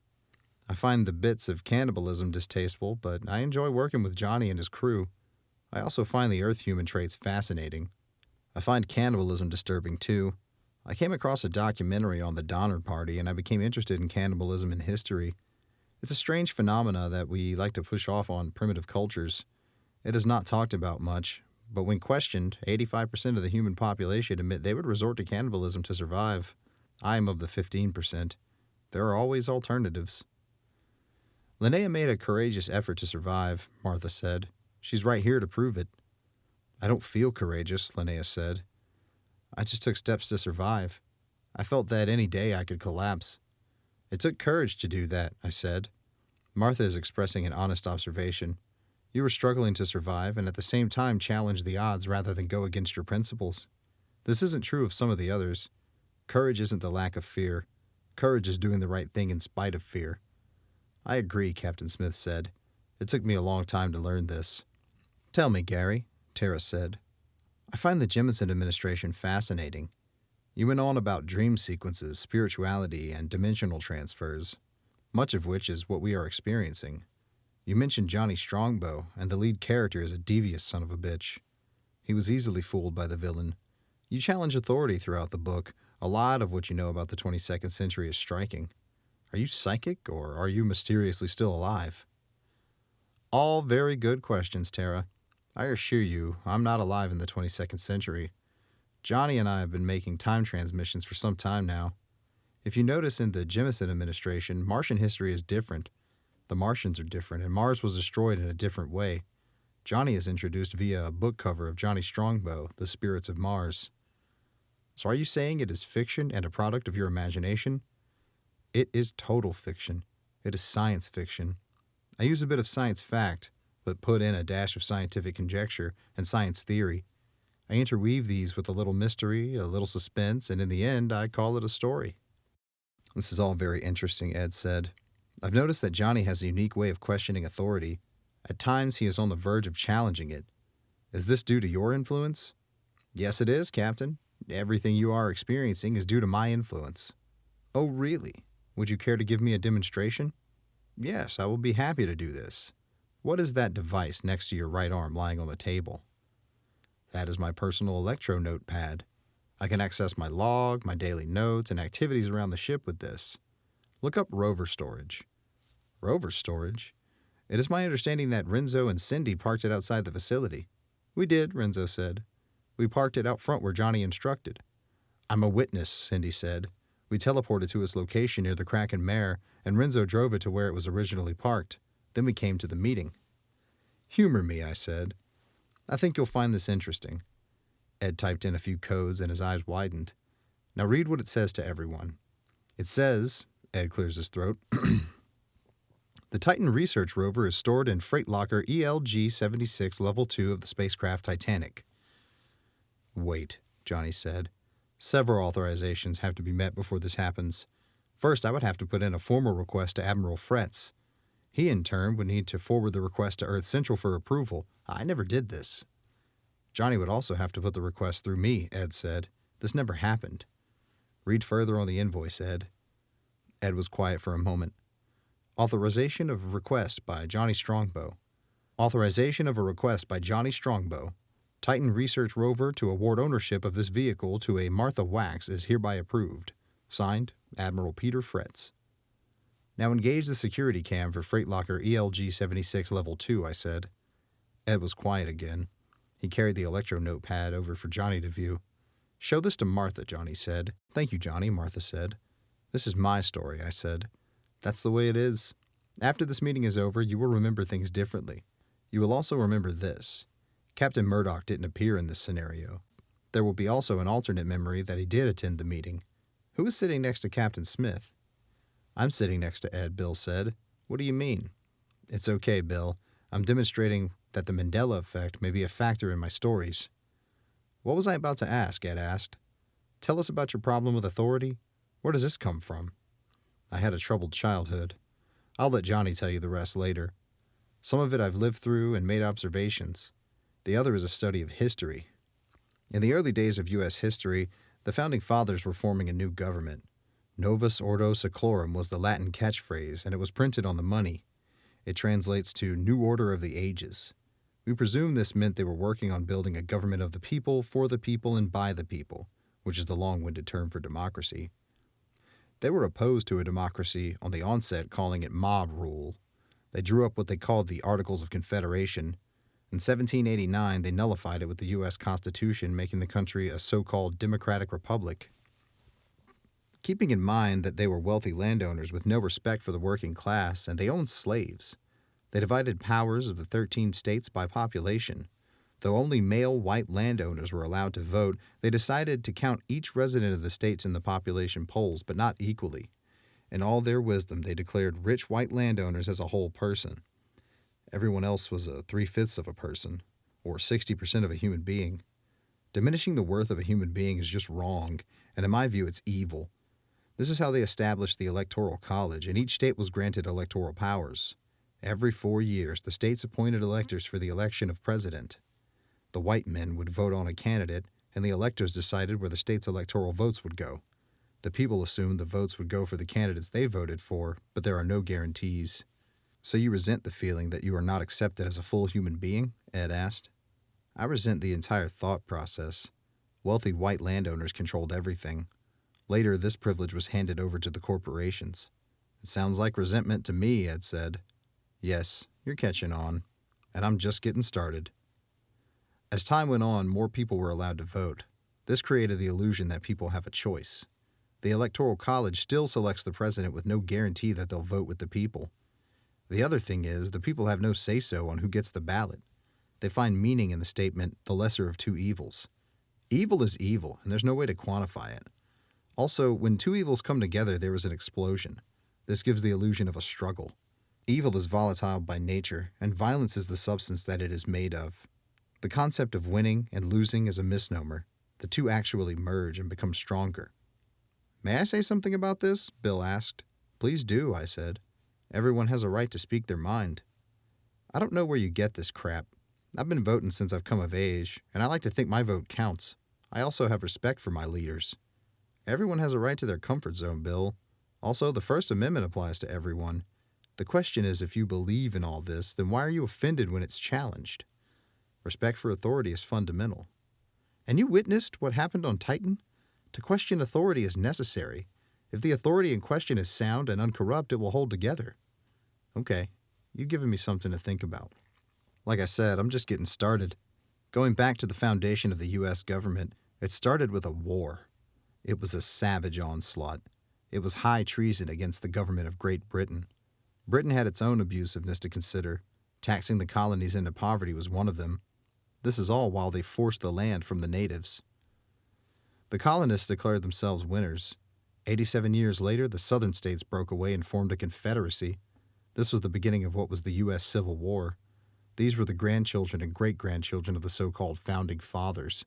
Cousins and brothers murdering each other over petty differences. It was the bloodiest war in U.S. history and among the bloodiest in the world. The justification was that it ended slavery. This is another misnomer. It only changed the perception of slavery. The so-called minimum wage is a form of slavery, and there are many more. I think you've gone on long enough about the U.S., Johnny said.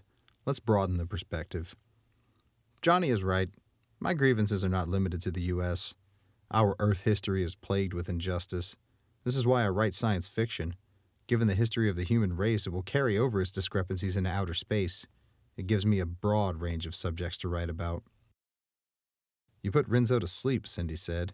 Should I wake him up? Renzo stirred a little, mumbled something, and went back to sleep. No, let him sleep. He's heard me ramble before. I don't know why you have a problem with authority, Captain Smith said. I'd like to know why you keep these grudges. So would I, Captain Murdoch said. Tell us why you hold on to your negative feelings. First of all, they're not negative feelings. They are feelings, and everyone has them. We all have them, and we all interpret them in our own way. I do not hide my anger, nor do I hide behind it. You can say it all began mid to late September in 1953. Wait, Cindy said. You were born in July of 1954. You couldn't possibly remember something that happened in 1953. If you really want to know this, you wouldn't interrupt me. To answer your question, it is a deduction and not a memory. My parents were born a year apart, almost to the day. Their birthdays were 1 day apart. It was around this time in 1953. My parents were going at it like a couple of sex-crazed monkeys. My father was drunk and my mother was 31. How do you know he was drunk? Tara asked. I was told by my relatives that he usually was. This was his birthday, and it is a matter of deductive logic. He was drunk. It follows the gestation period for a full-term pregnancy. I was born, and for the first 10 years of my life, I can't recall a time he wasn't drunk. That's why I say something went wrong in the birthing canal. I wasn't supposed to be born in this dimension. Throughout my childhood, I witnessed him beating my mother, myself, my brothers and sisters often. The excuse for my relatives rings in my head to this day. He was drunk and he couldn't help it. As with most children, my solace came from watching cartoons and movies. My taste in movies was mostly science fiction and horror. I remember seeing Forbidden Planet before I was 10 years old, and The Day the Earth Stood Still. I believe my subconscious was telling me that outer space was a means of escape. I remember Alan Shepard's spaceflight in 1961. I think this got everyone buzzing about space travel.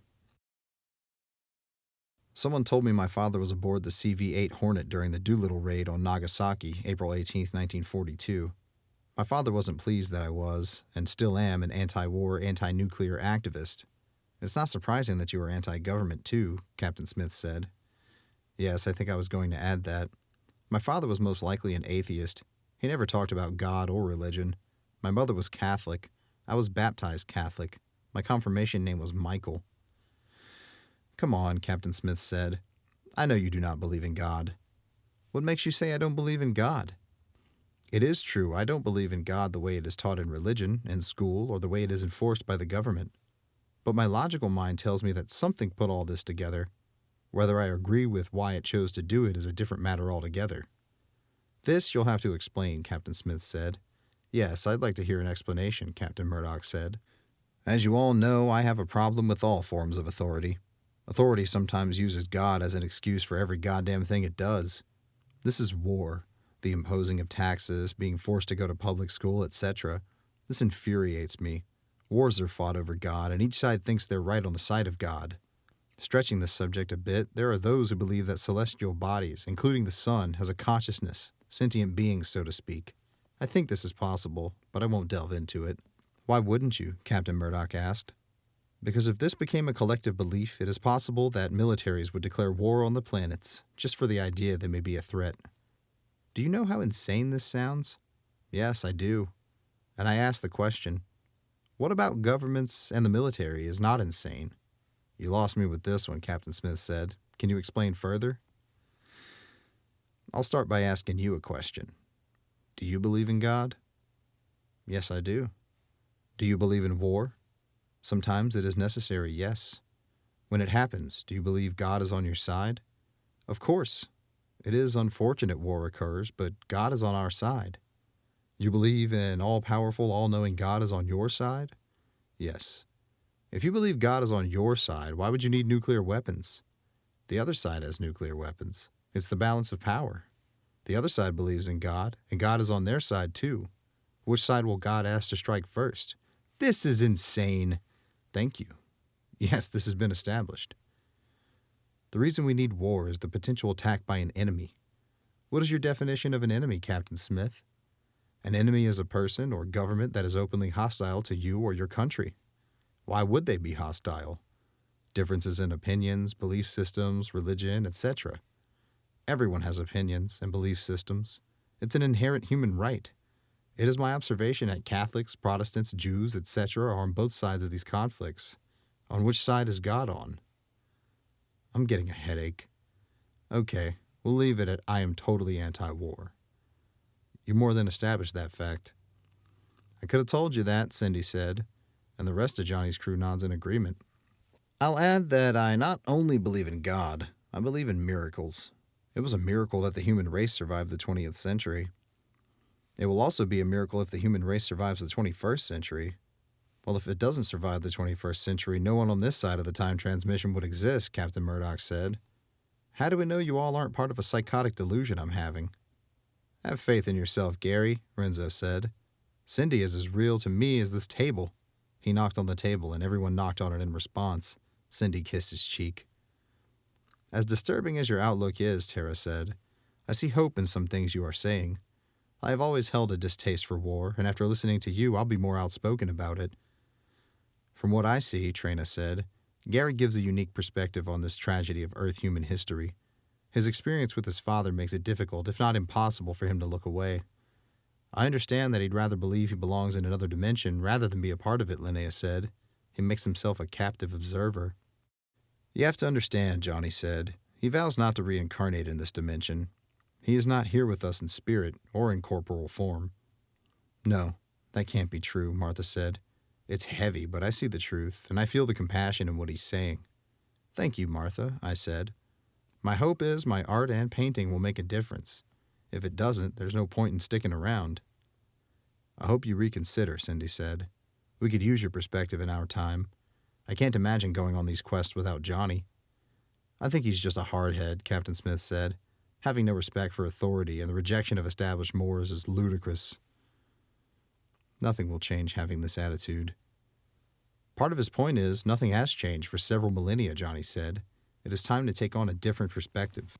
I agree, Renzo said. Accepting these traditions is ludicrous. Something must change. I agree with Jonny and Renzo, Linnea said. If I hadn't taken strict measures against Jeffrey Michaels' authority, I'd probably be dead. Having moved up the ranks to a position of authority, Captain Murdoch said, I agree with Captain Smith's statement. There has to be an established authority. On that note, Jonny said, I must remind you that those who followed Jeffrey Michaels' example created a tragedy of unspeakable horror. If Linnea hadn't risked defying him and sending a distress signal, the next ship would have found a facility full of nothing but dead bodies. Jeffrey Michaels is insane, Captain Smith said. If this wasn't the case, none of this would have happened. Thanks, everyone, I said. It has been interesting. I have to contemplate the next few chapters. It will be interesting if I include Captain Smith and Captain Murdoch on the next adventure. Maybe in the next scenario we will be on more common ground. Chapter 8. Atia Adongo. The only thing left to do is wait for the Hornet, Ed said. The facility has been cleared and all the doors are open. All salvageable equipment has been moved to storage. I'm wondering why it's a military attachment instead of a civilian task force, Jonny said. I'll have to admit that this question has crossed my mind. Even more disturbing is why they chose not to inform us until they were approaching Jupiter. Trina has some theories, but there's not enough information for her to come to a conclusion. They will tell us some of it after they arrive. It's not unlike the military to hold back pertinent information. It's obvious that Earth Central isn't going to allow any research installations with Saturn acting up the way it does. Maybe the military will set up an outpost to prevent cartels from setting up camp. You have a point, Ed. This could be a problem. This is just one thing, Jonny. There could be many reasons the military has interest in Titan and other moons of Saturn. We will know some of it soon. Trina could figure out more before they arrive. Johnny's Dreamcatcher spells out a message. Come see me in the caves near Kraken Mare. Hunter. I got the same message, Jonny, Trina said as she appeared next to him. Hunter wants to speak with both of us. I have been meditating over the reasons why the military is showing so much interest. A few ideas have come to mind, and none of them are good. Jonny has questions in his mind, but he keeps them because he knows as well as Trina that whatever they are up to, it can't be good. They materialized outside the caves. There are low clouds looming over Kraken Mare, obscuring the view of Saturn. The appearance of those clouds do not look good either, Jonny. We could get some methane rain. Just what we need, a downpour just as things are getting excited. I assure you it will be like no other rainstorm you have ever experienced. Thanks for the warning. They stepped inside the cave where Hunter is waiting next to a fire. Hello, Jonny. Hello, Trina, he said as two chairs appeared on the opposite side of the fire. The fire isn't real, but the chairs are solid. Have a seat. It's cozy just the same, Jonny said. You have good news, I hope. I'm afraid not. As you know, some people are immune to Saturn's influence and others are not. Yes, Trina said. Many of the Earth humans are susceptible to the forces. There's also a rainstorm approaching. Lightning is a rare occurrence on Titan. There will be some later, and it may last for 18 hours. And just when I was thinking of having a picnic, Jonny said. The military appearance is more a concern than the weather, Jonny. I understand, Trina said. Saturn's effect on the military could be devastating. Knowing how Hypnagogia affected the researchers, and that was bad enough. The military may have more of a volatile reaction. They are passing Jupiter by now, Jonny said. The effects should be hitting them already. We are fortunate, Hunter said. Saturn is quiet for the time being. The rain will be falling for several days, and while this is happening, the energies will be dormant. So they will not be affected. We could be on our way as the Hornet arrives. This is correct, Jonny. There is a young woman on the Titanic. She is being held among the detainees. She's one of the innocent ones. Her name is Atia Adongo. She is immune to the Saturn effect, and she is in need of attention. When you return to the Titanic, take her to Dr. Morell to be examined. Okay. Is there something special about her? She has gifts. She has telepathy, and she is clairvoyant. When the incidents occurred, she withdrew mentally. Have her assigned to her own quarters. She may be in a state of shock, Trina said. I will help attend to her. Thank you, Trina, Hunter said. Keep Atia away from the military personnel, especially Admiral Fretz. There is an agenda involving Atia. Her psychic powers are rare. This is not why the military is coming, but they will attempt to use her gifts as a benefit. They will search for her among the detainees. At the moment, she is listed among the missing. We must keep it there until we get her to Mars. It sounds as though I have more work cut out for me, Jonny said. I will be there to help, Trina said. The rain is coming, Hunter said. You must be on your way. Hunter vanished with the fire. The cave was dark except for the lights of their life suits. They stood up, and the chairs vanished. They step outside the cave and see hardball-sized methane drops by the light of their suits. Saturn is not visible due to heavy cloud cover. The raindrops are slow as it splats against their helmets. They engage teleportation and materialize outside the Titanic. Methane pools are forming on the ground. Let's go direct to the detainee chamber, Trina said. Jonny engages communication. Linnea, he said. I hope I'm not disturbing you. Not at all, Jonny. What may I do for you? I want you to meet me and Trina at the detainment center to help me identify a detainee. Would you recognize Atia Adongo?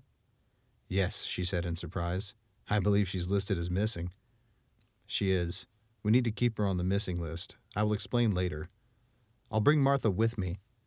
Tell her not to mention anything about Atia. We will meet you at the chamber. The four of them meet at the chamber.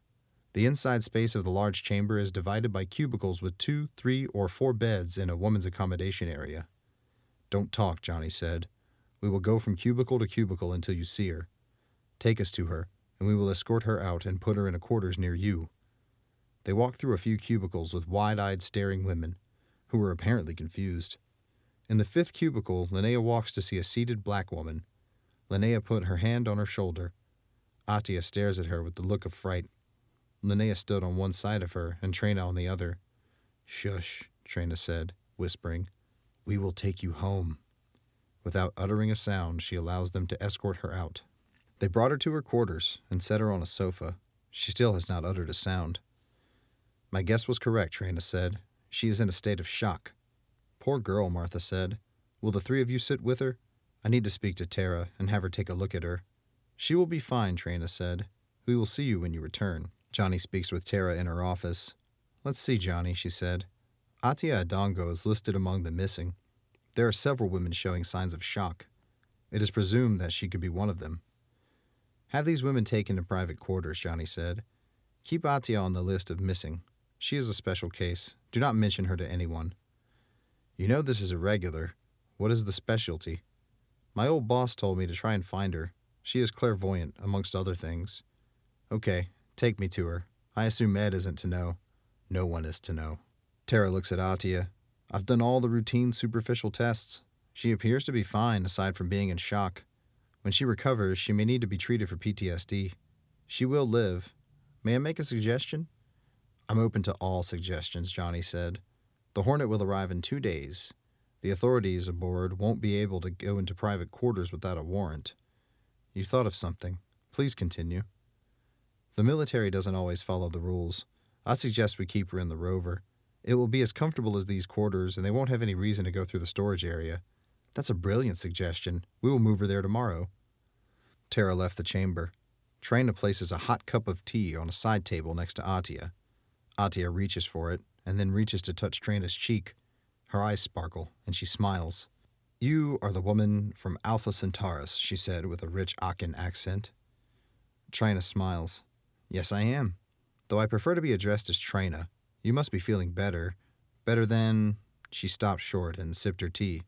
Better than what? I feel as though I've awakened from a long sleep. You are as pretty as everyone describes. You are as pretty as anyone I have met. We will take you home, but first we will take you to Mars. Mars is close enough to home. There is nothing on Earth I wish to return to. I was planning to move to Mars. Do you remember saying anything about Titan? You were there for some time. I was getting bored with my work. People were reporting strange dreams and strange incidences around the facility. The rest is a blackout. I don't remember a thing. In another room, Martha speaks with Trina. That was amazing, she said. How did you get her to open up? Ah, Martha. It was all her. Her clairvoyance told her who I am. She relaxed and she began speaking. I'm curious. How did you and Jonny know she's psychic? Furthermore, how did you know how to look for her? You ask. Now get ready. Jonny has a guiding spirit. His name is Hunter. On Calbo, he is known as Credo. He contacted us and requested that we rescue her. Okay. Does this mean she is important in the spirit world? I need to correct you. The spirit world doesn't need us. We are in need of the spirits. How is it you can speak to them and not me? You will speak with them if you continue to work with Jonny. Have you seen the wolf and the eagle? What? No. I've heard Jonny mention them, but I thought it was just talk. Do you remember how the detainees reacted just before Jonny arrested them? I thought it was because of Johnny's commanding presence. Jonny is commanding because he knows when the wolf and the eagle will strike. Are you saying they are real? They are as real as the air you breathe, and when you need them, they are as vital. Will I be able to see them? Yes, when the time is right. Ed speaks with Jonny in the conference chamber. I noticed you've been moving detainees from the incarceration chamber into quarters. There is no need to confine them. They've been cleared. There may be more moved before the Hornet arrives. You confided in Tara, but not us. Why is this? There is not much time, and some of them need medical attention. Their health is high priority, and we will give you our report after we are done. If we confided in you every time something needed to be done, it would infringe on both our time. You have a point. In fact, both Bill and I have been busy. Tara is sometimes at the point of pulling her hair out. This is understandable. Seeing how well she's holding it together, I'd say you are lucky to have her on your crew. There's not a better doctor in Earth Central. From what I understand, she is looking forward to a long vacation. This has been a tough assignment for all of us. Amen, Jonny said. Later, much of the crew and passengers gather in the large recreation chamber. They were watching big blobs of methane splat on its transparent roof. We've seen enough of the methane rain, Ed said. It's only interesting for the first minute or two. Then you realize it's just an unpleasant substance dropping on our roof. There was a hum followed by a clicking sound as a cover moved over the roof. There was the sound of pelting methane without the visual. Our weather forecast units indicate it will be rain until we leave this deep freeze, Bill said. This is one rock I won't regret leaving. Saturn is beautiful, Tara said. I'll miss the spectacular view. You may as well start missing it now, Ed said. It will be overcast from now and when we leave. They're coming, Atia said. Who is coming? Martha asked. Admiral Fretz and the CRV-87 Hornet. The thoughts are throughout the Titanic. I was told you are telepathic. Are the thoughts very clear? It's a cacophony. Sometimes I can make it out. Other times it's just a clamor of voices as in a crowd. What do you make out? The Hornet will arrive in 22 hours. And Admiral Fretz will pick up detainees to transport them to Earth to stand trial. There's something about a Judge McCracken. This is all correct. This is what we were informed. There is more. More? What do you mean? The Hornet is escorting 2 other vessels. The Hornet will remain on Titan, and the other 2 will transport prisoners. How do you know? These are the thoughts of Admiral Fretz. Are you saying you can hear thoughts from that distance? I don't know. These are the thoughts I'm receiving. Wait here while I contact Jonny. Martha engages her communication device. Yes, Martha? What may I do for you? Do you remember telling me that Atia is telepathic? Yes. What's happening? She says she's picking up thoughts from Admiral Fretz. I don't recall telling her about Admiral Fretz. Is there anything else? She knows about the Hornet arriving in 22 hours, and it's escorting 2 other ships. She is also showing signs of distress. I'll be right there. Jonny is on his way. He wants to speak with you about what you are hearing. I'm a bit frightened. I have never heard so many thoughts before. Am I losing my mind? You are not losing your mind. This is disturbing. It would upset anyone. I used to think I wanted your abilities. Now I'm not so sure. Relax, Atia, Jonny said. Have you heard thoughts from Admiral Fretz? I am hearing thoughts from all over the Titanic. Yes, I am hearing the thoughts of Admiral Fretz. It is so far away and unbelievable. I am hearing them nonetheless. Tell me about the vessels escorted by the Hornet. It is difficult to discern. The words are muddled. From what I understand, they are to pick up the detainees. The Hornet is to remain on Titan. We will move you to another part of the ship. Linnea and Martha will be there to keep you company. Will Trina be there as well? She is comforting to me. She will be around. I will tell her you enjoy her company. She is something special. She is, yet no more special than you. Jonny left the chamber, and Martha began moving effects out. It's a good idea not to speak about the 2 other ships, Trina said. You would not want rumors spreading around the ship. I'm way ahead of you on this one, Trina, Jonny agreed. There are enough rumors spinning around already. Yes, Jonny. Dealing with Earth humans is not easy, especially when they are dealing with themselves. They will be here soon, Jonny said. I hope we separated enough wheat from the chaff. I need not remind you, many of the detainees going to Earth will need to be sorted out. Tara has her work cut out for her. We will assist her as much as we can on the way back to Mars. Her work is remarkable. We would not be as organized without her. I have been organizing my log reports, Ed said. Remind me to put in for a bonus for Tara. I've been sorting through the archives, and this trip has been horrific. Yes, in most ways it has, Bill agreed. There is one thing I'm grateful for, though. What is that, Bill? I am immune to the Saturn effect. Yes, that would be nice, but you do know it separates the good apples from the bad. You are sounding like Jonny Strongbow. I've learned a lot through my interactions with him. Although much of it is difficult to discern, after some deep pondering it becomes clear. If you mean he wrapped things up fast, I'd say it's amazing. For the life of me, I can't figure it out. He admits he hasn't gotten it all figured out, but then he has Trina to pick up the slack. You talk about an enigma. That woman is beyond our reach. It's like reaching for a star, isn't it, Bill? You're not usually one to make puns, Ed. If the shoe fits, I think you hit the nail on the head. Getting back to business, Ed said. What preparations have we made for the Hornet when it arrives? Oh, the usual. An honorary dinner has been arranged by the chef, the usual protocol held for dignitaries such as Admiral Fretz. We'll inform the chef that we need to prepare for a few surprises. There may be more on the ship than we've been apprised. The military doesn't always disclose pertinent details. In all my years as a spacefarer, I still need to remind myself. Thank you, Ed. Later, Jonny meets with the captain and the first mate in the conference chamber. Trina and I have debriefed much of the detainees. We believe we have separated as much as we can for now. The rest will need to be sorted out at the hearings. I am not one to argue with the law, Bill said.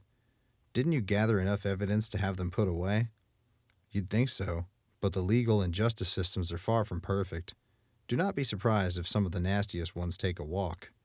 There is even a remote possibility they could return as passengers on your ship. Justice is blind, I suppose. At times, it can be flesh-eating, brain-sucking zombies or downright corrupt. You really do not have sympathy for the system, Bill remarked. If I did, I wouldn't show up for work.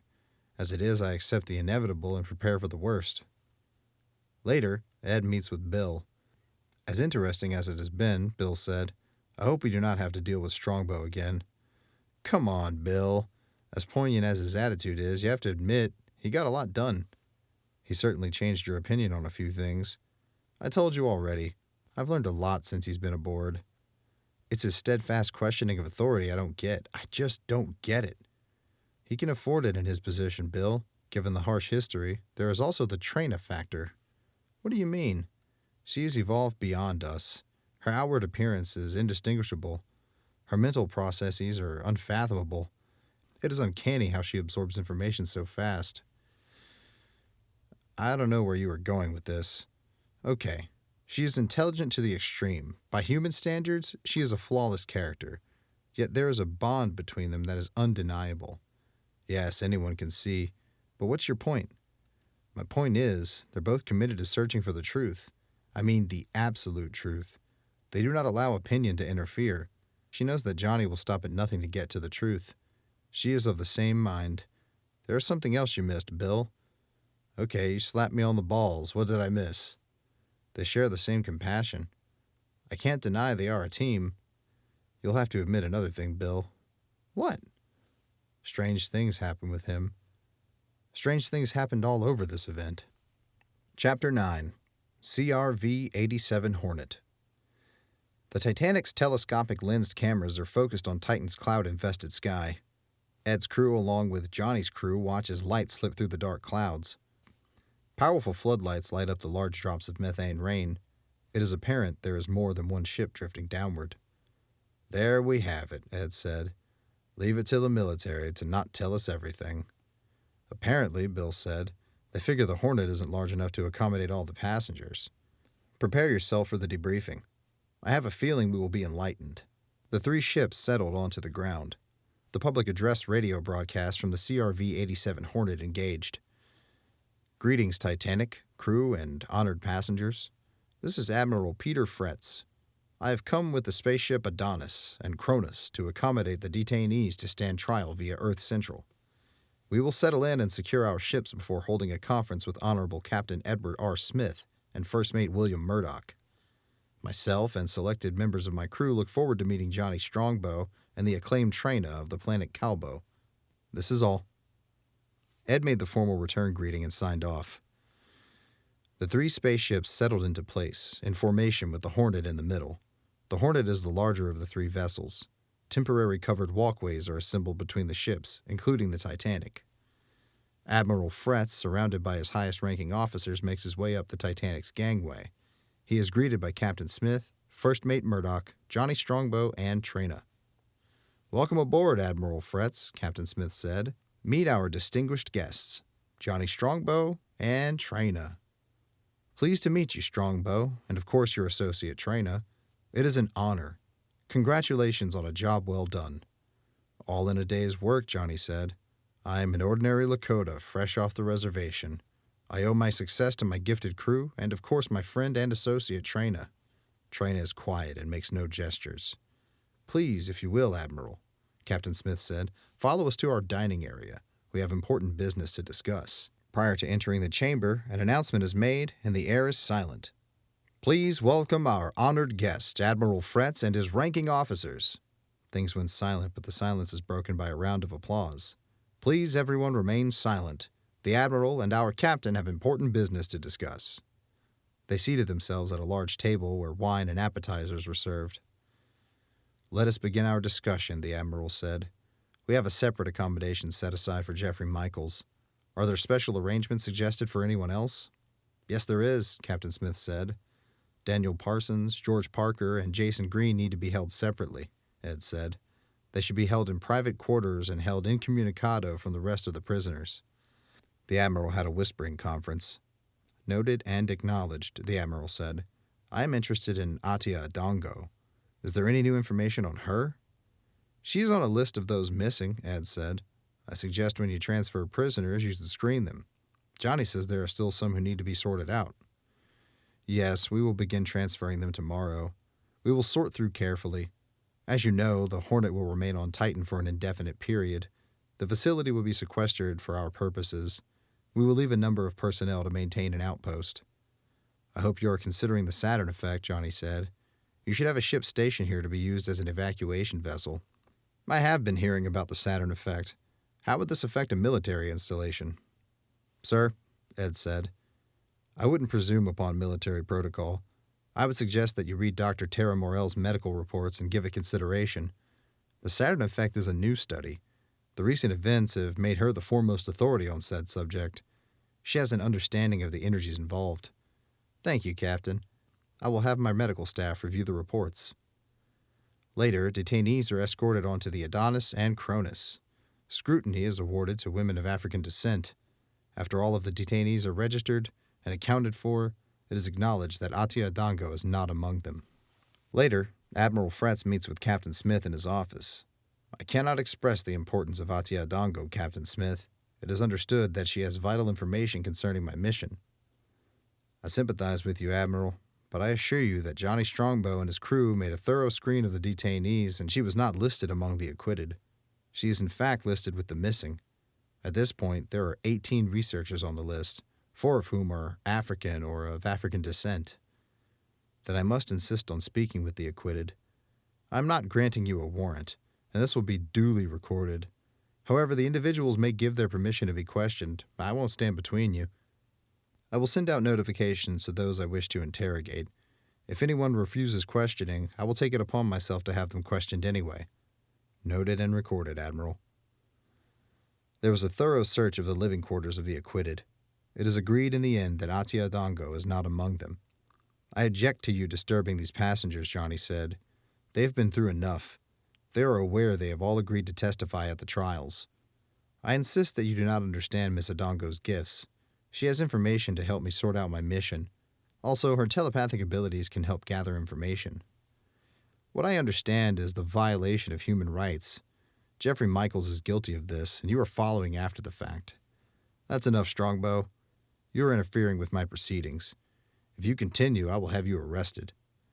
I remind you, Admiral, that it wouldn't be the first time a high-ranking official overstepped legal boundaries. Good day, Strongbow. I will call when I need your information. It is apparent that although Admiral Fretz is upset, he has given up his search for Atia. Jonny and Linnea stopped by the rover to check on Atia. I know Admiral Fretz is looking for me, Atia said. Thank you for accommodating me, Jonny. He is wrong. I cannot help him with what he's searching for. What do you mean? Jonny asked. I only remember becoming frustrated and bored with my job. As I told you, I blacked out. The thoughts are overwhelming. Yes, that's understandable given the circumstances. As I understand, your job was research data analyst, so Titan itself is boring to you, no doubt. The view of Saturn is remarkable. The rivers, streams, and Kraken Mare are fascinating. The researchers were collecting data at a high rate at first. This was no problem except when the data became redundant. I was reviewing the same information. I realized at this point my job was done. I was thinking of going to Mars on the next transport. Then it happened. There was chaos all around me. She started shaking. Linnea hugged her. It's okay, Atia. It's okay, Atia. We are taking you to Mars. All this will be a bad memory soon. You and I are immune to the Saturn effect. We are not immune to what it does to others. I was frightened, and this is when I blacked out. The thoughts around the facility are unconscionable. Yes, for me too, Linnea said. I don't have telepathy, thank God. It must have been unbearable. It's not just what they were doing. I am a Christian. I felt surrounded by evil. Martha hugged her. Are the new thoughts easier to deal with? Those aboard the Titanic are friendly from what I see. Yes, and most of the detainees are thinking how jumbled their lives have become. Jeffrey Michaels feels betrayed, and his men blame him for the state they are in. That's interesting, Jonny said. This may be what Admiral Fretz thought you could help him with. Maybe he just wants to know what and how they are thinking. Admiral Fretz frightens me. Yes, he wants to know, but it is the power that concerns him. That's what bothers me too, Jonny said. What does he hope to gain? I'm wondering what Trina thinks of him, Martha said. She must have him sussed out by now. Trina hasn't said much about him, Jonny said. I'm sure her wheels are spinning. She doesn't care much for those who revel in their authority. Linnea will visit for a while. Trina will be in later. Trina's on her way now, Atia said. It will be nice to have her here. Jonny meets with Ed in his office. Admiral Fretz is not happy with you, Jonny. Oh well, this is one thing I agree with you on. It's a good thing Atia Dongo is missing. I doubt he'd give her a moment's peace. No doubt. It's bad enough what he'll be doing to the detainees. We're leaving this rock in a few days. You can bet I won't be coming back here anytime soon. In all my days of spacefaring, I've never been readier for a leave of absence. This trip has more knots than a gnarly log laying in a stream. I've learned a lot on this mission. Other than that, there's not much worth remembering. What was the worst for you? The cannibalism, the corrupt management, the insanity. This is just for starters. You and I aren't much different after all. Jonny returns to his quarters. There is a flashing light on his communication monitor. It is a message from Amber. He types in codes to see the screen flicker. He watches with fervent expectation as Amber's image came into focus. Citlali's face is full with a radiant smile, as if she knows what is happening. Amber is smiling as she gets herself to speak. Look at your daughter, Johnny. I spent an hour telling her we will speak to Daddy. She chuckled as if she knew what I was saying. She became excited when I engaged the camera. We miss you, Johnny, and we wish you were here. I've been watching reports on the Titan investigation. It seems that people were unaware how cold it is up there. You can almost feel the human heart turning cold because of it. The Titan expedition turned up some horror. I told Citlali that you were coming home soon. Citlali waves her arms and laughs in sheer joy. I can't tell her it will be a week and a half. She has no concept of distance or time. Amber blows him a kiss and signs off. Johnny places his hand on top of the screen, and a tear trickles down his cheek.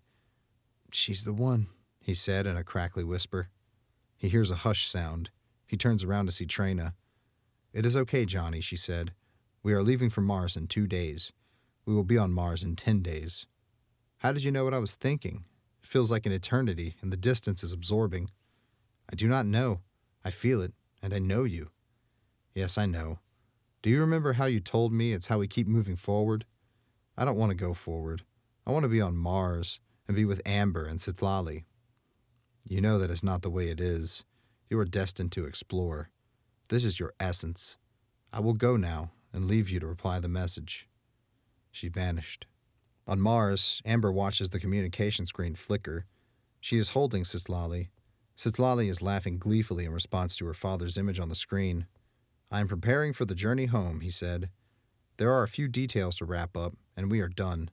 Citlali has grown since I last saw her. I dream of you and her. The hours are counting to the arrival. The screen faded to black. Amber and Citlali break into tears. Admiral Fretz meets with Johnny in the conference chamber. As much as I admire your work and how fast you wrapped it up, there's still a mess to clear up. What do you mean? The facility is clear. The bodies have been accounted for and are deep frozen. They will be ready for burial internment upon arrival to Earth.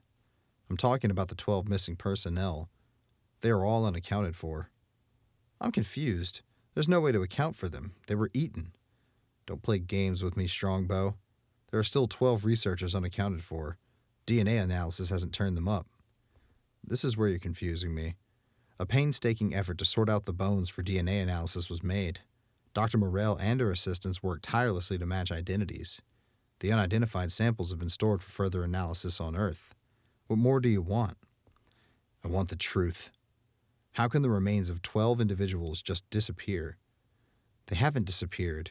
You have them. We haven't been able to confirm identification. When the samples arrive on Earth, they will be analyzed with more sophisticated equipment. There's a 95% chance of identification. From what I understand, your friend Trina can gather facts without the use of forensic devices. Why hasn't she been held to the task? Trina acts of her own accord. She has great powers of deductive reasoning. She can't squeeze blood from a turnip. She needs data to extrapolate from.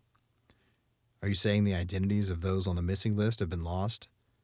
I'm saying we need to take the samples to Earth for further analysis. We have equipment on the Hornet that may be able to determine identity matches. By all means, Admiral. It will be interesting to see what you turn up. Military technicians moved samples into a laboratory on the Hornet for analysis. The samples were scanned, and holographic schematics appeared in front of the technicians. Mathematical equations appeared next to DNA, data analysis details. There are references to race, gender, age, hair color, etc. No positive matches thus far. Of the samples scanned, 2 were men, 27, and a 29-year-old. They both were blue-eyed Caucasians. 3 of the samples were of women. One was brown-eyed, another was green-eyed, and one was blue-eyed. The brown-eyed woman was Asian. The green-eyed was a Polynesian mix. The blue-eyed was Caucasian and possibly Scandinavian ancestry. We're narrowing it down at least, one technician said. We can go into the personnel database to see if there are any names corresponding with these descriptions, the other said. The Admiral specified that we look for African remains for identification, the first technician said. We have 7 more samples to analyze. We could get lucky. We have our work cut out for us. Let's get on it. It will be over for us on Titan soon, Johnny, Trina said. I am looking forward to teleporting back to Calbo. Do I detect that this assignment has gotten to you too, Trina? I will admit there are parts of the Earth-human condition that's still surprising me. Thank you, Trina. It's a never-ending struggle for me. Focus on the miracles.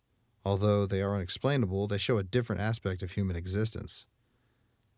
Is there something you want to tell me? There was a story Dr. Morell shared with me I thought you would find interesting. I'm ready to hear the story. This happened to a 17-year-old woman named Julianne Kepke in Peru on December 21st, 1971. It was a plane crash in the Peruvian rainforest. This is a long way from Titan and in a different time. This will be interesting. The Titan research project was a failed mission. A plane crash is a failed mission. Both of these have examples of miracles. Julianne Kepke and Robert Stone share something in common. They both survived impossible circumstances. I see Robert Stone's survival as a miracle, though I don't believe Julianne Kepke was revived from cryogenic sleep. No, yet her experience was remarkable and unexplainable outside of theory. Please go on. The plane was flying in a rainstorm over the Peruvian rainforest. The plane was struck by lightning, ripping a hole in the fuselage. She was sitting between her mother and another passenger. She was strapped to her seat, which was free-falling at 10,000 feet. She remembered falling into what appeared to be a field of broccoli, which were the trees of the forest. She remembers blacking out before hitting the ground. This is interesting. How does this relate to us? It gets better. She woke up still in her seat. Her seatbelt was not fastened, and she could not remember unbuckling it. The seat was partially buried and tilting down. It was a struggle to move out of it. She suffered a broken collarbone, had a gash on her arm, and had a concussion. She was surrounded by broken bodies, and it was still raining. She felt no pain because of adrenaline. She lost consciousness again and woke up some time later. Her watch was still working, and she wanted to take advantage of the daylight hours. She stood up, and her first thoughts were to locate her mother, to no avail. She walked into the forest with a bag of candy to use for food. It is starting to sound unfamiliar. Pop! It is starting to sound familiar. Linnea had to make do with what she had. Yes, and it gets better.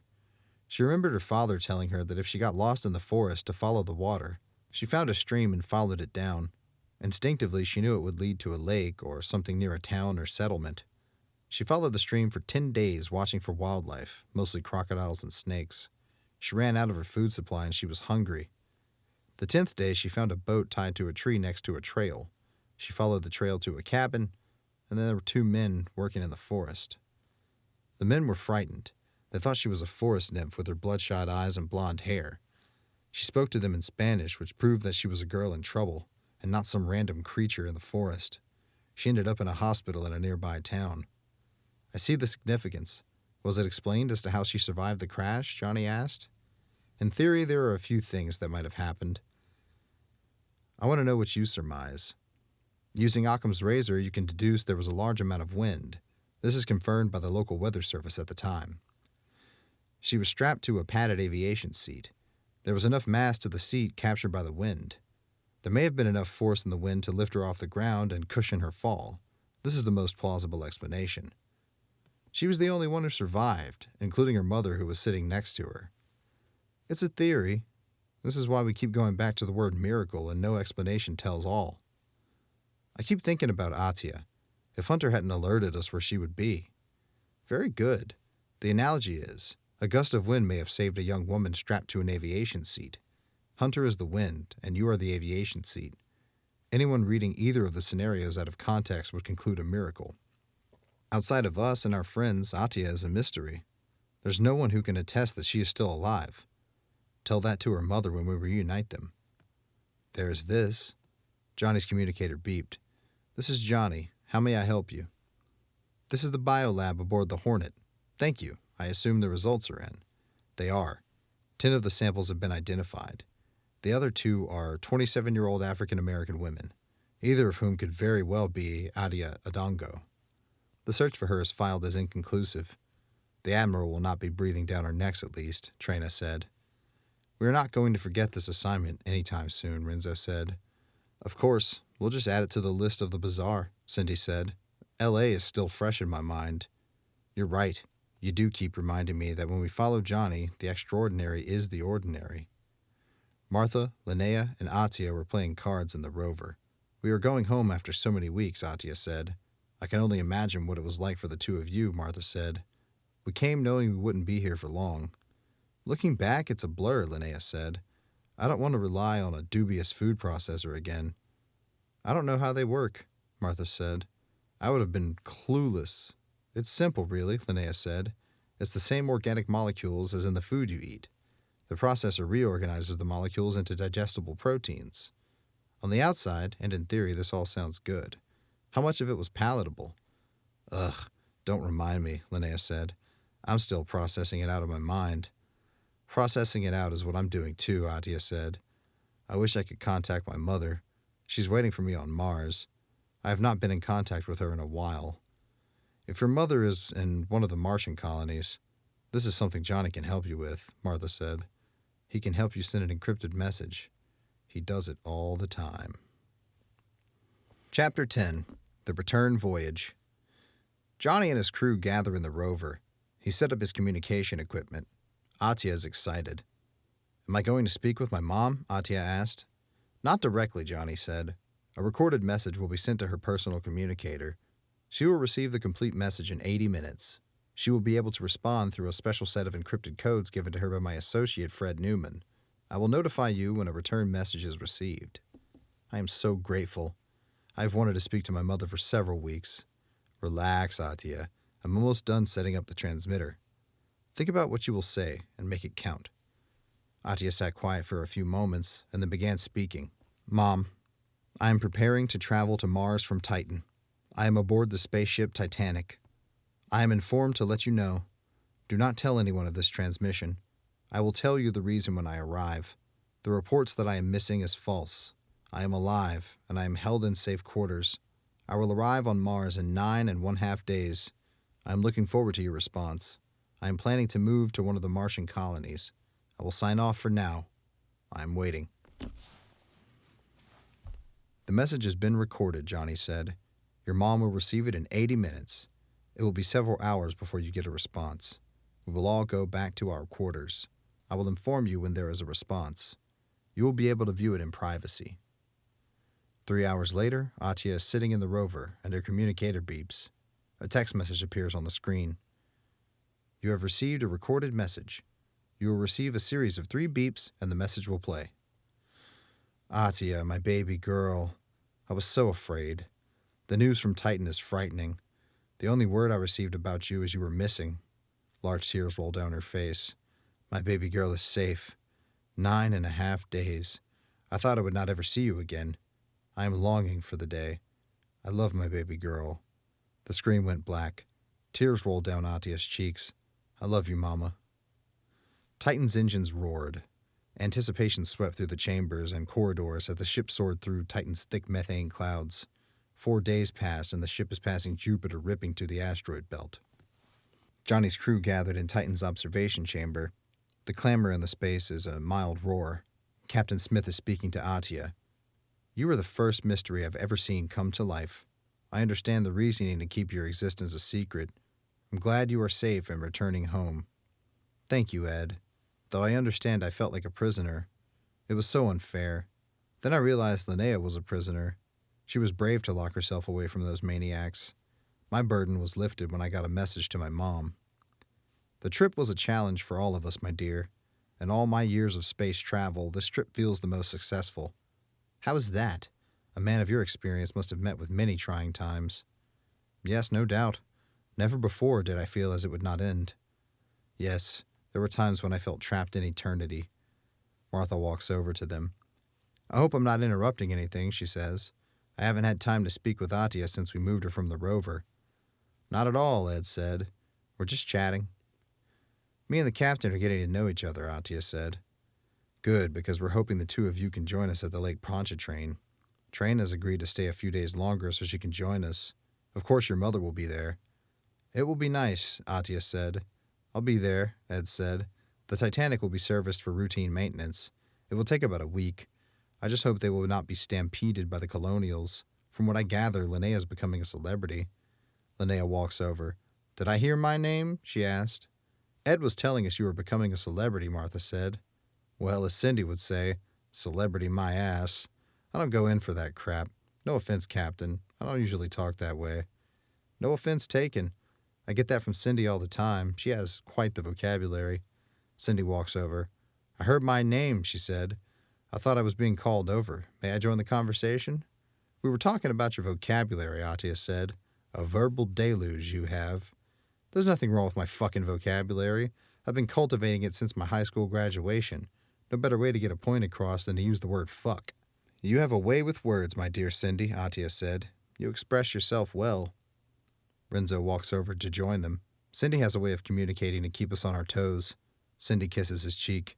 You are the one who keeps me in line. Dear Cindy, no one can keep you in line. I'm here to watch your back. Jonny and Trina walk over. What's all this commotion? Jonny asked. Is there anything I need to know? They're talking about my linguistics, Cindy said. Nothing you haven't heard. Jonny and Trina laugh. It is all right, dear Cindy, Trina said. It is why we love you. Carry on, as Jonny would say. Excuse me, Jonny said. I'm going to bed early. Good night, Jonny, they all acknowledged. The control room of the Titanic rumbled. The ship was breaching the upper atmosphere of Mars. On the ground stand the spacesuited figures of Helen Waite and Fred Newman. They stand beneath the iconic arch bearing the words, Welcome to Carl Sagan Center, the gateway to Mars. The dominating structure of the spaceship Titanic rips through the sky. It hovers, then settles on a flat surface. Helen and Fred step forward, followed by a number of spacesuited people. They are walking toward the Titanic's gangway as the ramp settles on the ground. They are greeted by a number of spacesuited people disembarking the vessel. They recognize Jonny and Trina walking with Captain Smith and Captain Murdoch. Following close behind are Cindy, Renzo, Linnea, Atia, and Dr. Morell. Where is Martha? Helen asked as they got close. There was a rumbling on the Titanic gangway as the rover pulled off the ramp and drove off into the distance. That would be her, Cindy said. She's going to park it near her apartment and meet us later. Okay, Fred said. I'm happy to see you're all happy and alive. Atia's mother is here to greet her and show her to their apartment. Amber is here with Citlali to greet Jonny. Jonny takes the spacesuited baby from Amber, and the three of them walk toward their apartment. We will meet you guys later, Jonny said. We have things to talk about. Now if Captain Smith, Captain Murdoch, Dr. Morell, and Linnea will follow me, and Helen will show you to your rooms. Later, the group gathers in the Lake Pontchartrain restaurant. As they surmised, it is filled to capacity and the doors are closed. You've leveled the playing field again, Jonny, the colonial governor said. You always say you are an ordinary Lakota fresh off the reservation, though you're anything but ordinary. What I have is an extraordinary crew. You will soon know that the problems on Titan are not over. What do you mean? The Jeffrey Michaels expedition is closed. The trial proceedings have begun. The Jeffrey Michaels expedition is over, but as long as there are humans in the Saturn system, there will be trouble. You wrote in your report that all future expeditions need to be scrutinized. I took that to mean a well-ordered expedition would be successful. Those reports are limited in space. The future is a long time, indefinite in fact. It could be 500 years before we will understand enough to make it work. You have so little faith in humankind. You've done well in spite of your naivete. I've heard of your theory that the human race isn't evolved. I can elaborate on this if you want. This will be interesting. Please, you have my attention. Look at human behavior. Could you explain it? No, but as you know, this is why we have laws. You just hit the nail on the head, Governor. If the human race was evolved, there wouldn't be any laws. No, you lost me. Explain. The theory behind laws is to maintain a certain amount of order. If humans were orderly, there would be no need for laws. If humans were evolved, they'd behave in a way that do not impose on the rights of others. I don't know what this has to do with evolution. You have spoken to Trina. She would never harm a human being, or anything else for that matter, because she is evolved. I haven't had the time to make a comparison. If you had Trina as an associate, you would have no choice but to change your perspective. What do you mean? We have too short of a lifespan. We are always doing things in a hurry and getting things jumbled up. Go on. Calboans realized a very long time ago that humans do not live long enough to grow old. They increased their lifespan and evolved into a higher state. Are you getting to a point? What Trina is teaching me is our existence is futile. What are we missing? We need to realize that the reason we're in a rat race is because there is no time.